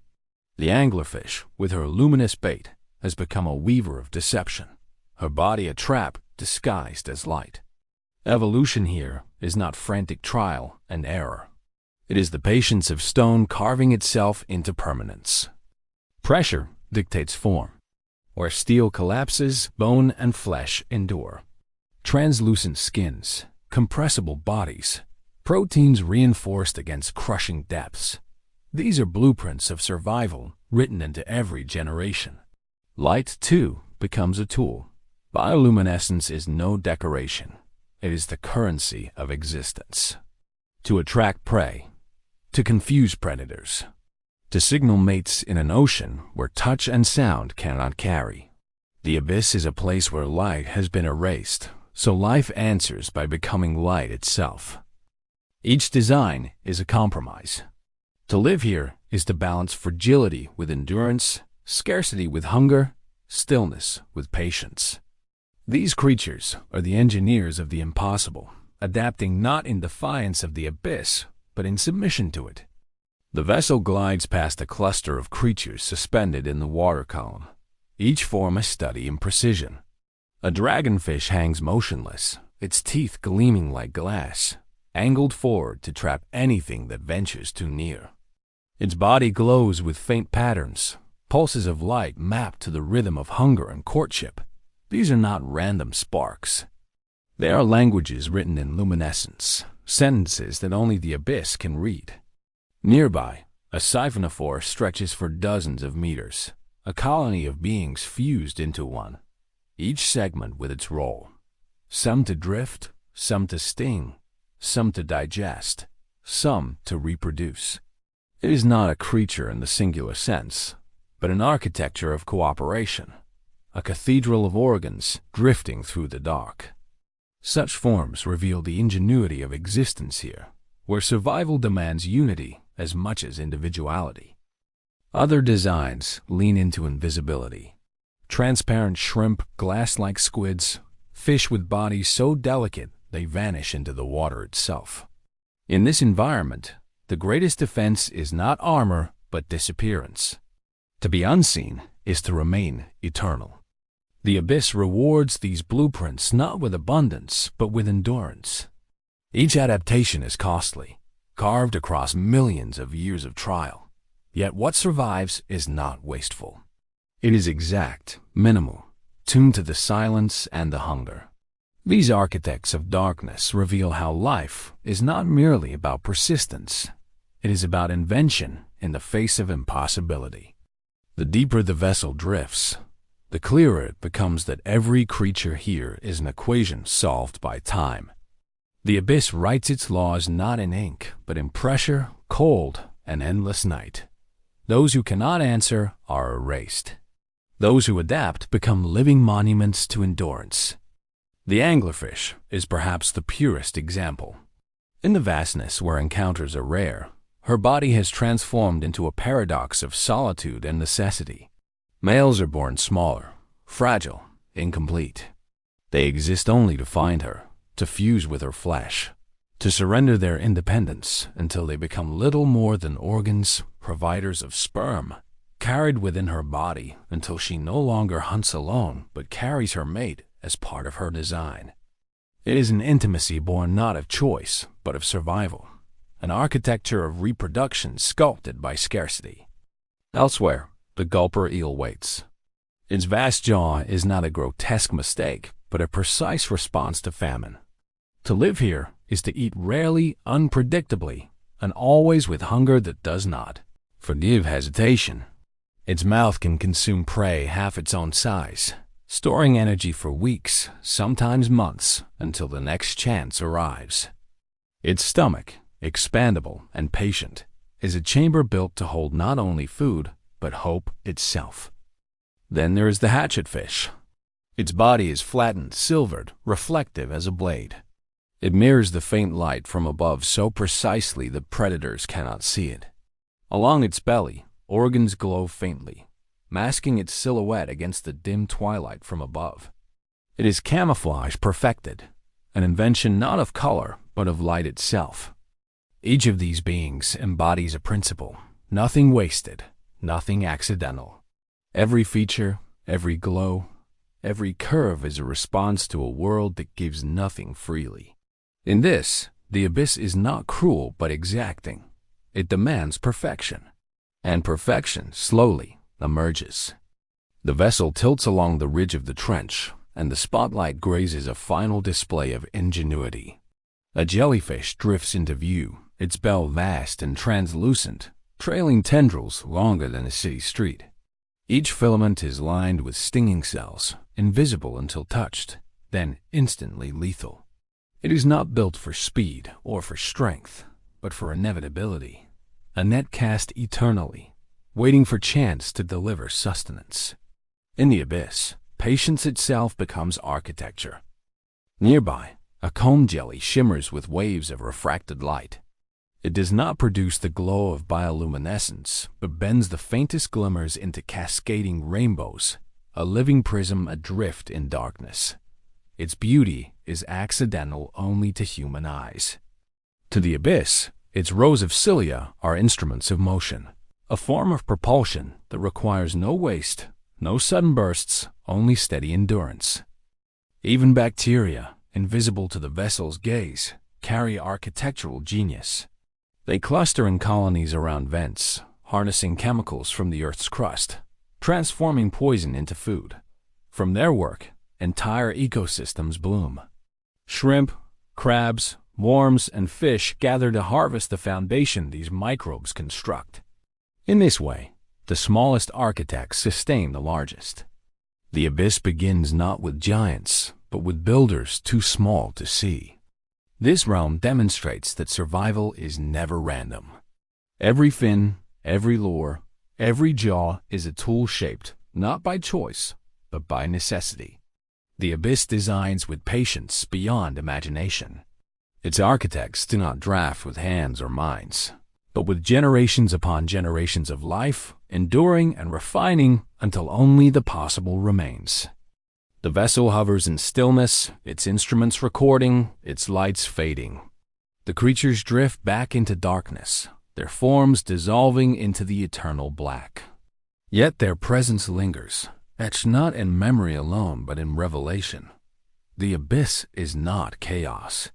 It is design, perfected by silence, written into flesh by the hand of time itself. If the abyss is eternal in its silence, it is also a place of dreams. Not dreams in the human sense of thought or vision, but currents of memory that flow through water, through rock, through the very fabric of the earth. The ocean dreams in cycles, in the rise and fall of tides, in the drift of continents, in the migrations of creatures, guided by instincts older than mountains. In the trench, these dreams become tangible. Sediment carries the dust of faraway lands, rivers, and deserts. Microscopic skeletons of plankton sink through the dark, their forms delicate as glass, falling for centuries before reaching the bottom. Each fragment is a story, of sunlight absorbed, of storms weathered, of seasons long vanished. The abyss gathers them all, and in its stillness dreams them back into permanence. Dreams also exist in motion. Migratory species travel into the deep, guided by paths no map can mark. Sperm whales dive here, chasing squid in battles unseen by human eyes. Their clicks echo like thunder through the water, carrying memory across miles. For these leviathans, the abyss is not mystery, but inheritance. They return because the ocean remembers. They descend because the dream persists. In this way, the abyss is not only a graveyard. It is imagination given form, the living continuity of the planet. To call it dreaming is not metaphor, but recognition. The ocean itself holds visions that no mind can conjure, visions written in movement, in silence, in endurance. The vessel drifts through a canyon within the trench, walls rising like cathedral spires into the unseen distance. In this place, the ocean's dream feels almost audible, though no sound reaches human ears. The rock itself seems to breathe, exhaling minerals, inhaling silence. These ridges were born of the Earth's restless plates, colliding and descending into depths where fire meets water. Yet over millions of years, the violence has become stillness, a frozen vision of the planet's imagination. The creatures that move here embody that dream. Lanternfish migrate daily from twilight to abyss, their luminous bodies rising like constellations, then sinking again, as if the stars themselves were bound to the sea. Their rhythm is the ocean's heartbeat, pulsing across time, feeding larger predators that follow their paths. This vast migration is not chaos, but choreography, a pattern repeated for eons without falter. Other dreamers are solitary. The Dumbo octopus, with fins like delicate ears, drifts as if suspended in reverie. Its movements are fluid, unhurried, as though carried not by muscle but by memory. It embodies something gentle in a realm defined by hunger and pressure, a softness that reminds us that even eternity dreams in many forms. Above all, the dream of the abyss is continuity. The same waters that cradle these creatures once bathed the first life on Earth. The same currents that now scatter plankton once carried the fragments of primordial cells. Every eddy, every drift is a trace of a memory so vast it ceases to belong to time. The abyss does not merely contain the ocean's dreams, it is their keeper. The trench floor stretches outward like an endless plain, and the vessel follows its contours as though tracing the edges of a dream. In this stillness, visions take shape, not as images, but as forces. The abyss dreams of weight, of pressure sculpting all that dares to exist here. It dreams of hunger, where every flicker of life becomes both predator and prey. It dreams of light, not from the sun, but from within the bodies of its creatures, sparks born in defiance of darkness, drifting like thoughts through the mind of the sea. Consider the siphonophore again, a chain of organisms acting as one.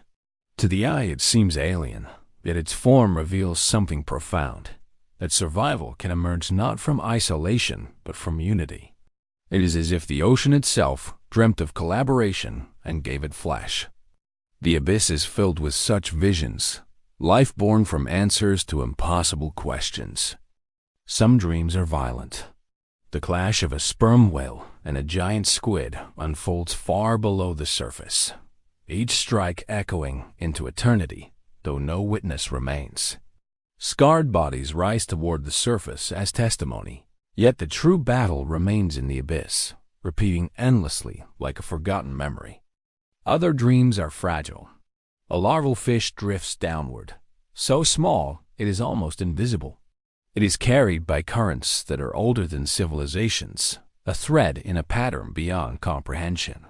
Whether it survives is unknown, but its existence continues the dream, a dream where beginnings are constant, even in the most unforgiving void.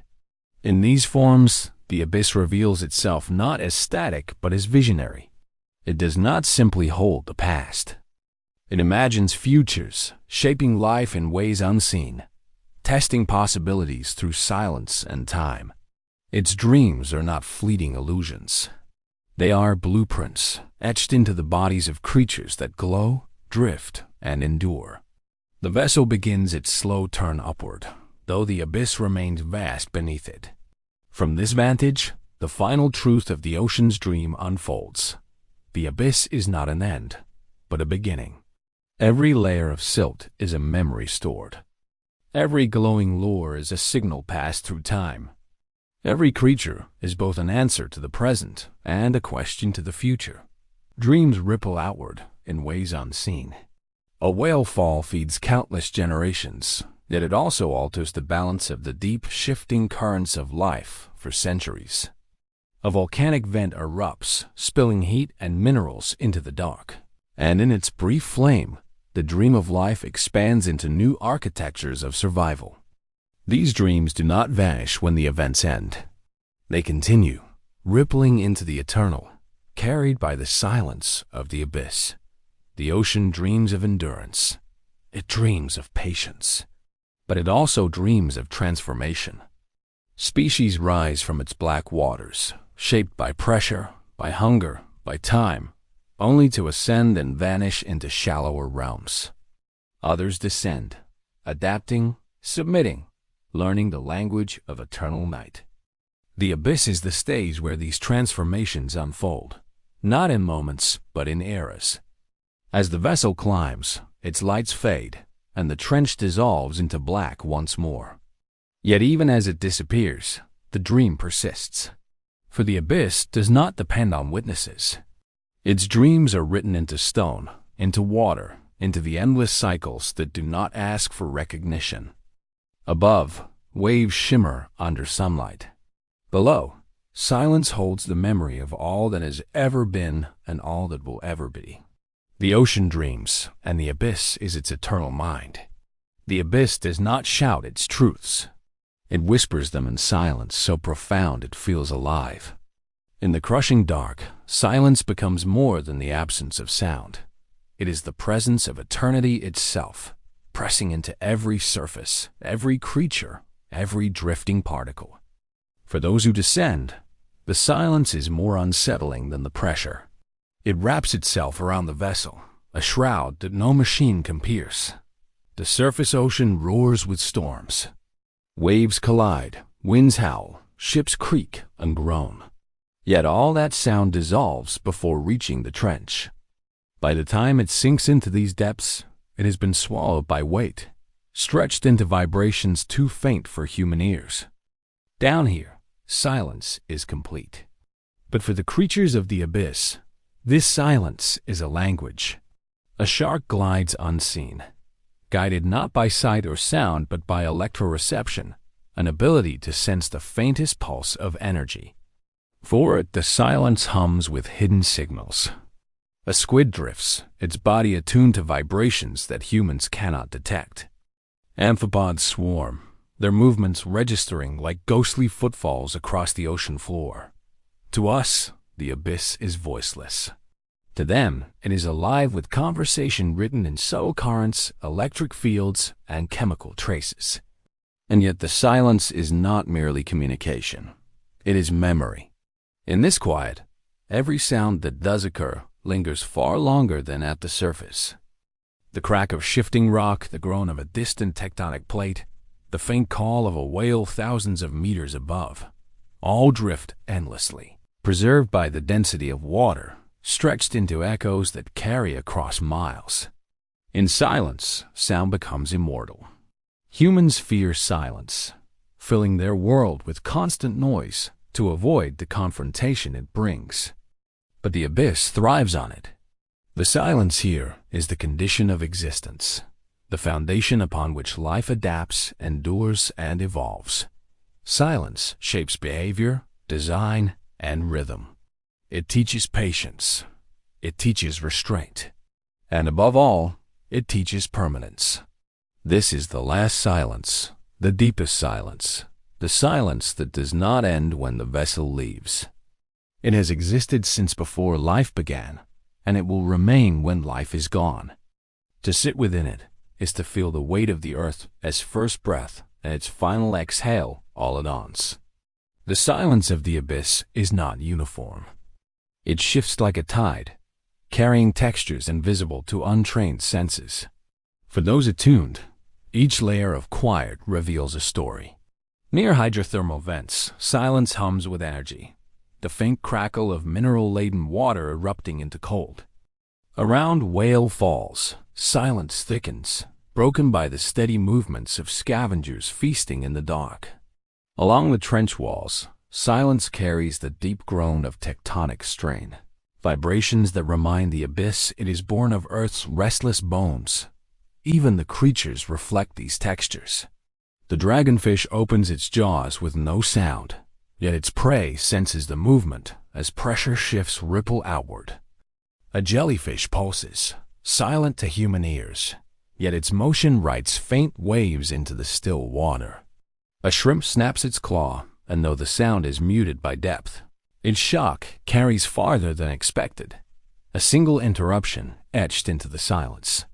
But it is the silence itself that dominates. Not emptiness, not void, but density. A pressure of absence that feels as tangible as stone. For humans, silence is fragile, always waiting to be broken. Here, it is indestructible. Machines can roar, lights can flare, but the abyss absorbs it all, returning to stillness as though nothing had intruded. This silence becomes a mirror. To drift in it is to be stripped of distraction, of illusion, of time itself. Seconds stretch into minutes, minutes into hours, until human perception falters. Without sound, without rhythm, thought begins to blur. The abyss does not simply surround you. It enters you, altering perception, slowing the mind into its eternal pace. And perhaps this is the truth of the last silence. It does not belong to us. It cannot be carried away, cannot be recorded in full. Microphones capture vibrations, yes, but not the weight. Cameras record darkness, but not the depth. To truly encounter this silence is to let it alter you, to let it press its eternity against your fragile span of years until you feel how small your time really is.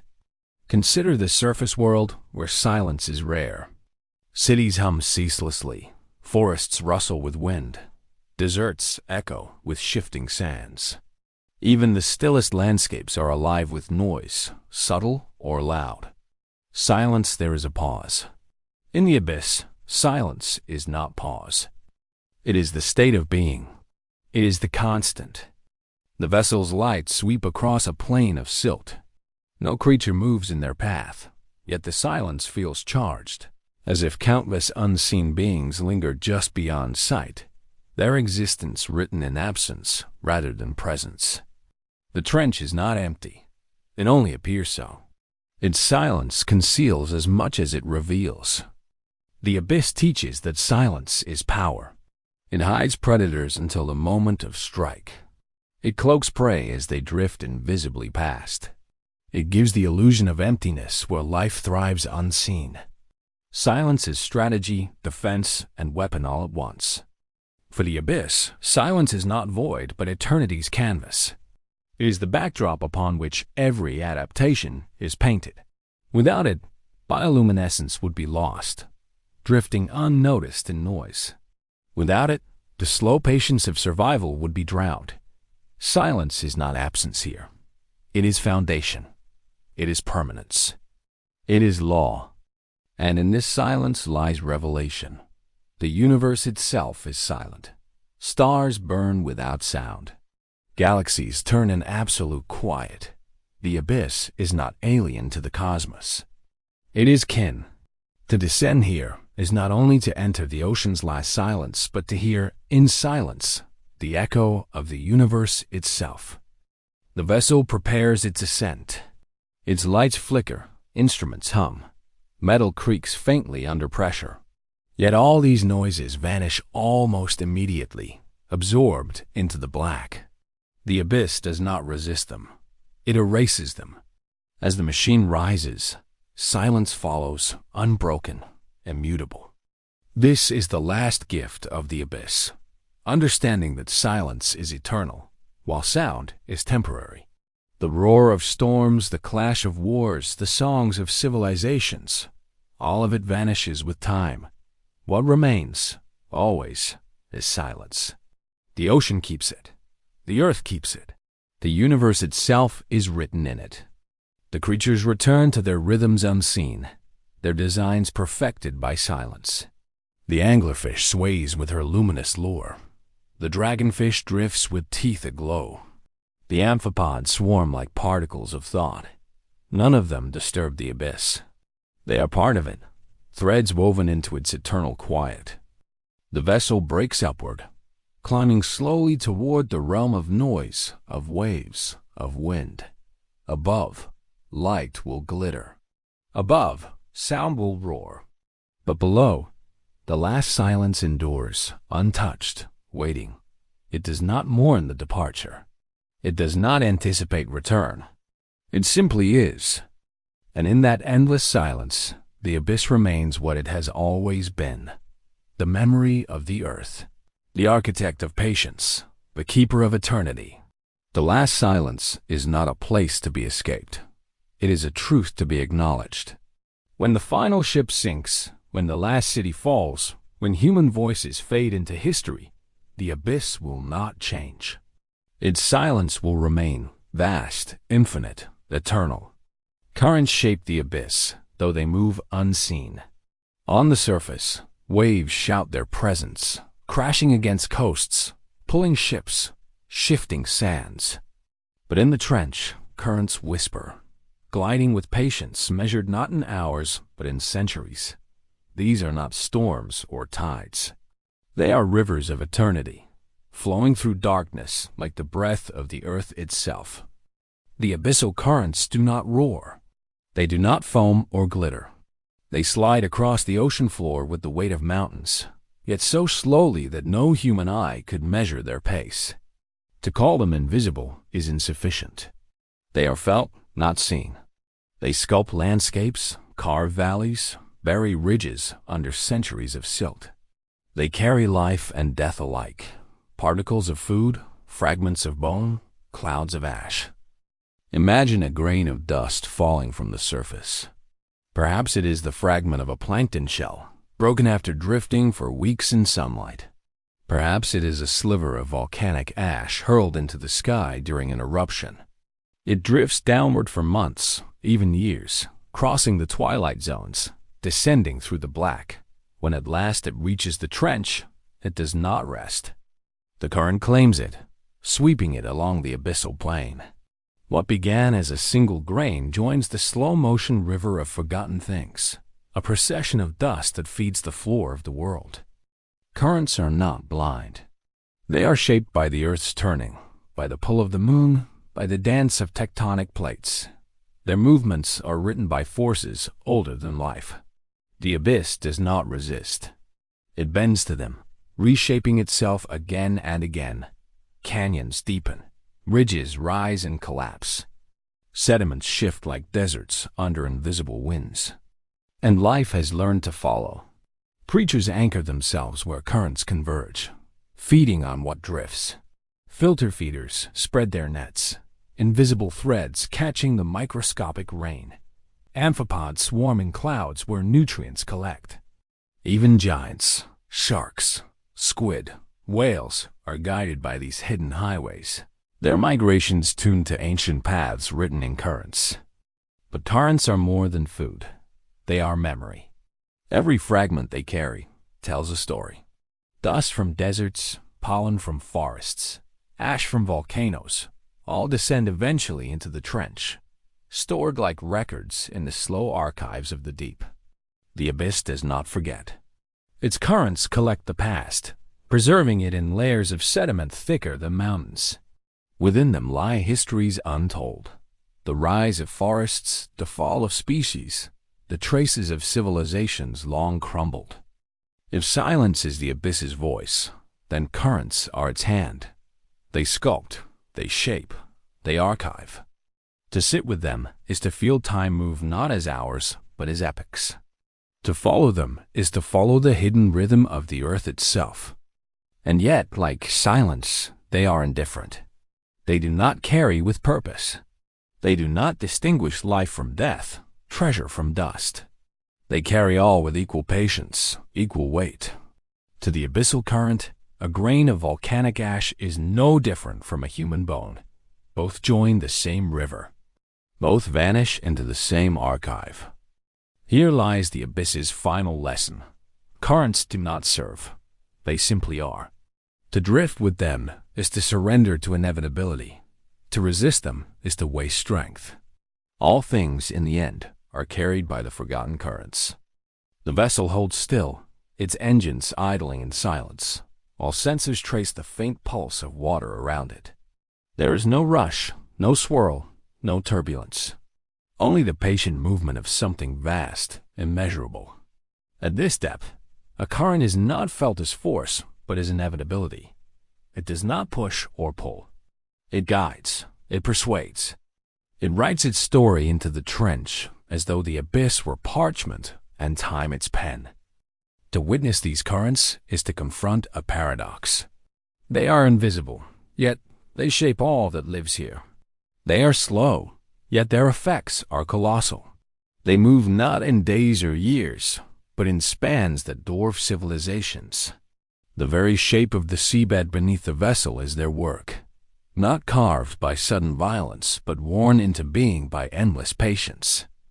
Consider the ridges that line the trench floor. To human eyes, they appear as mountains toppled in silence.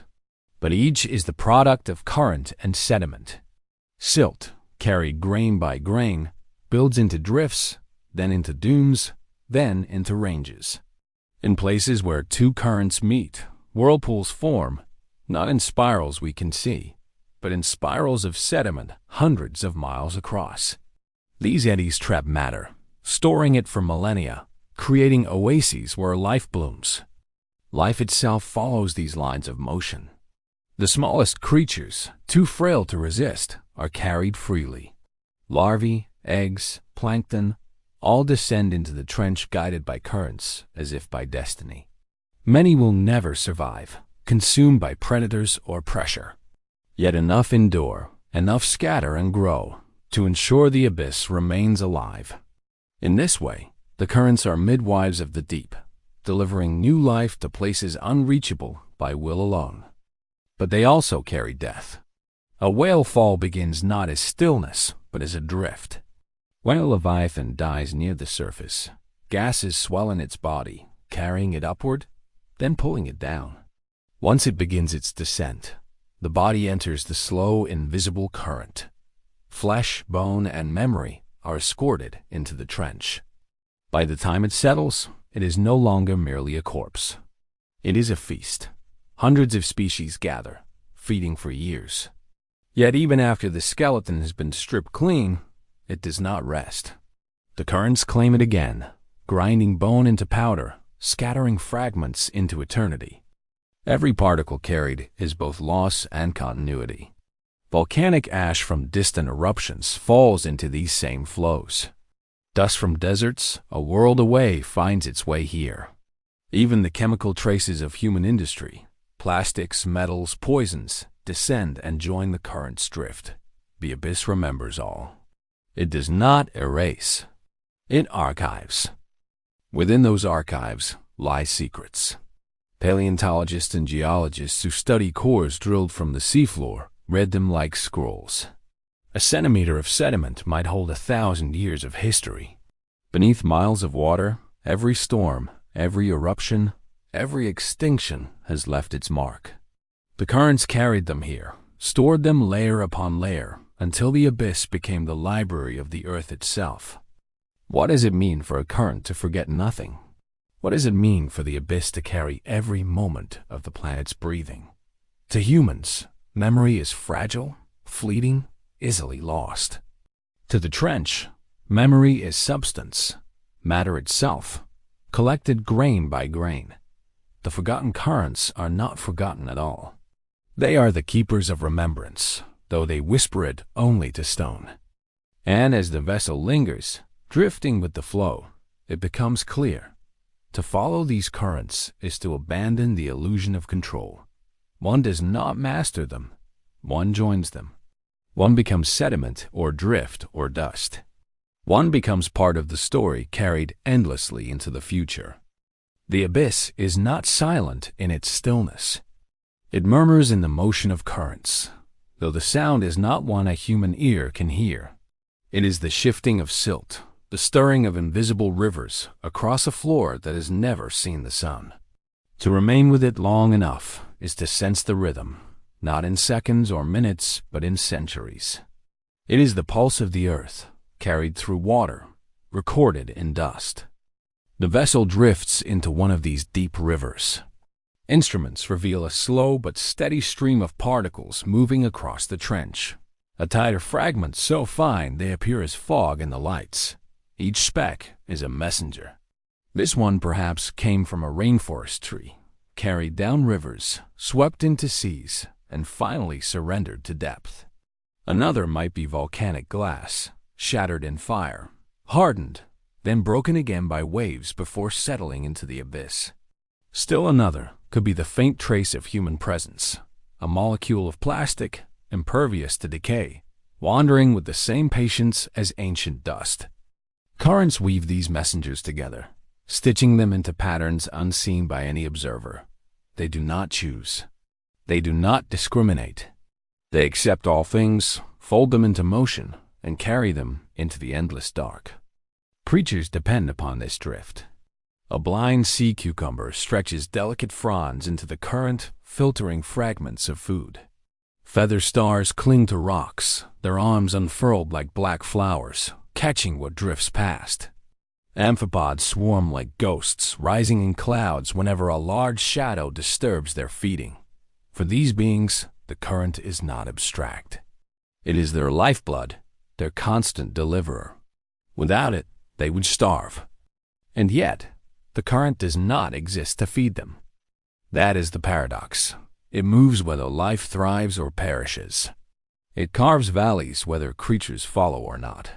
Its purpose is no purpose. Its meaning is no meaning. It is movement, eternal, and without will. In this way, the current becomes a mirror. Humans seek design, seek intention, seek destiny. But in the abyss, there is only continuation.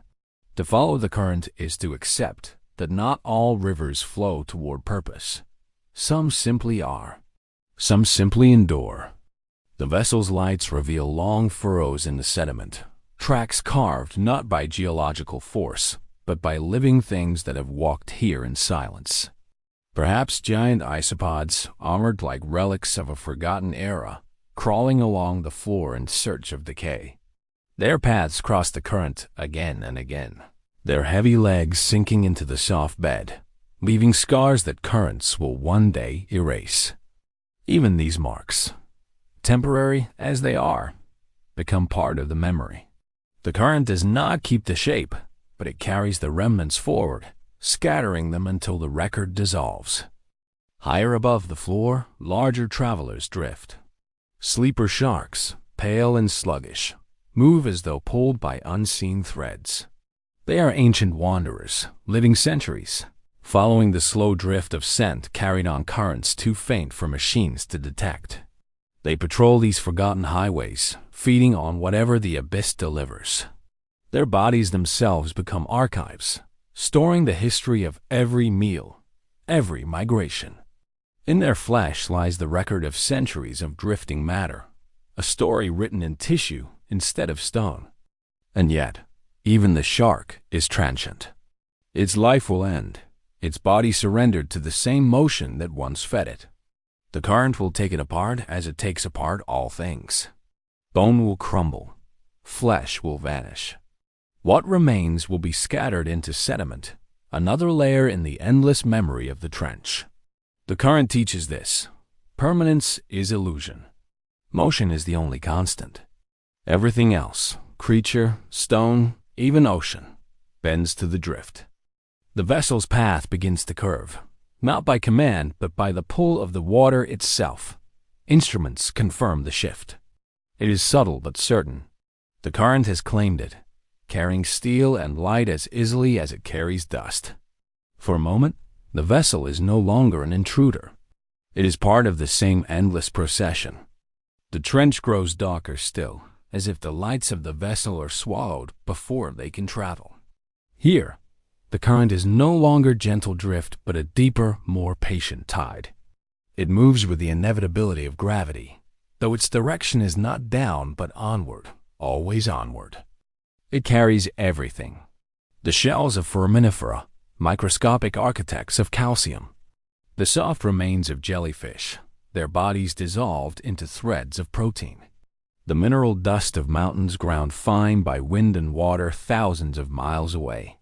All of it sinks, then enters this steady march across the abyss. The forgotten currents do not distinguish between the vast and the minuscule. A mountain reduced to dust weighs the same, in time, as the husk of a single cell. And yet, this is not chaos. It is order of another kind, a hidden geometry traced in water, The abyssal plains are shaped by these lines, their hills and troughs drawn by centuries of drift. Oceanographers who map them speak of contour and slope, of flows that carve and deposit. But beneath the language of science lies a truth more elemental. The earth dreams in currents, and the abyss is the canvas where those dreams take form. Creatures, too, are written into this geometry. There are worms that extend fragile tubes upward, harvesting particles from the constant rain. Their towers, brittle and white, rise like spires in a cathedral of silt. There are brittle stars that cling to outcrops, arms raised to capture fragments that never cease to fall. Even the anglerfish, with its glowing lure, owes its survival not just to the prey it traps, but to the drift of nutrients that keep its prey alive. Remove the current, and all collapses. It is the unseen skeleton of the deep, the frame upon which life is suspended. But not all cargo of the current is natural. Slowly, inevitably, it has begun to carry what humans leave behind. Plastics sink, weathered into fragments that never truly vanish. They join the drift, indistinguishable from organic debris to creatures that feed upon them. Heavy metals seep downward, binding to sediments. Chemical traces, invisible but potent, are written into the layers. The abyss records these too, with the same indifference it grants to ash and bone.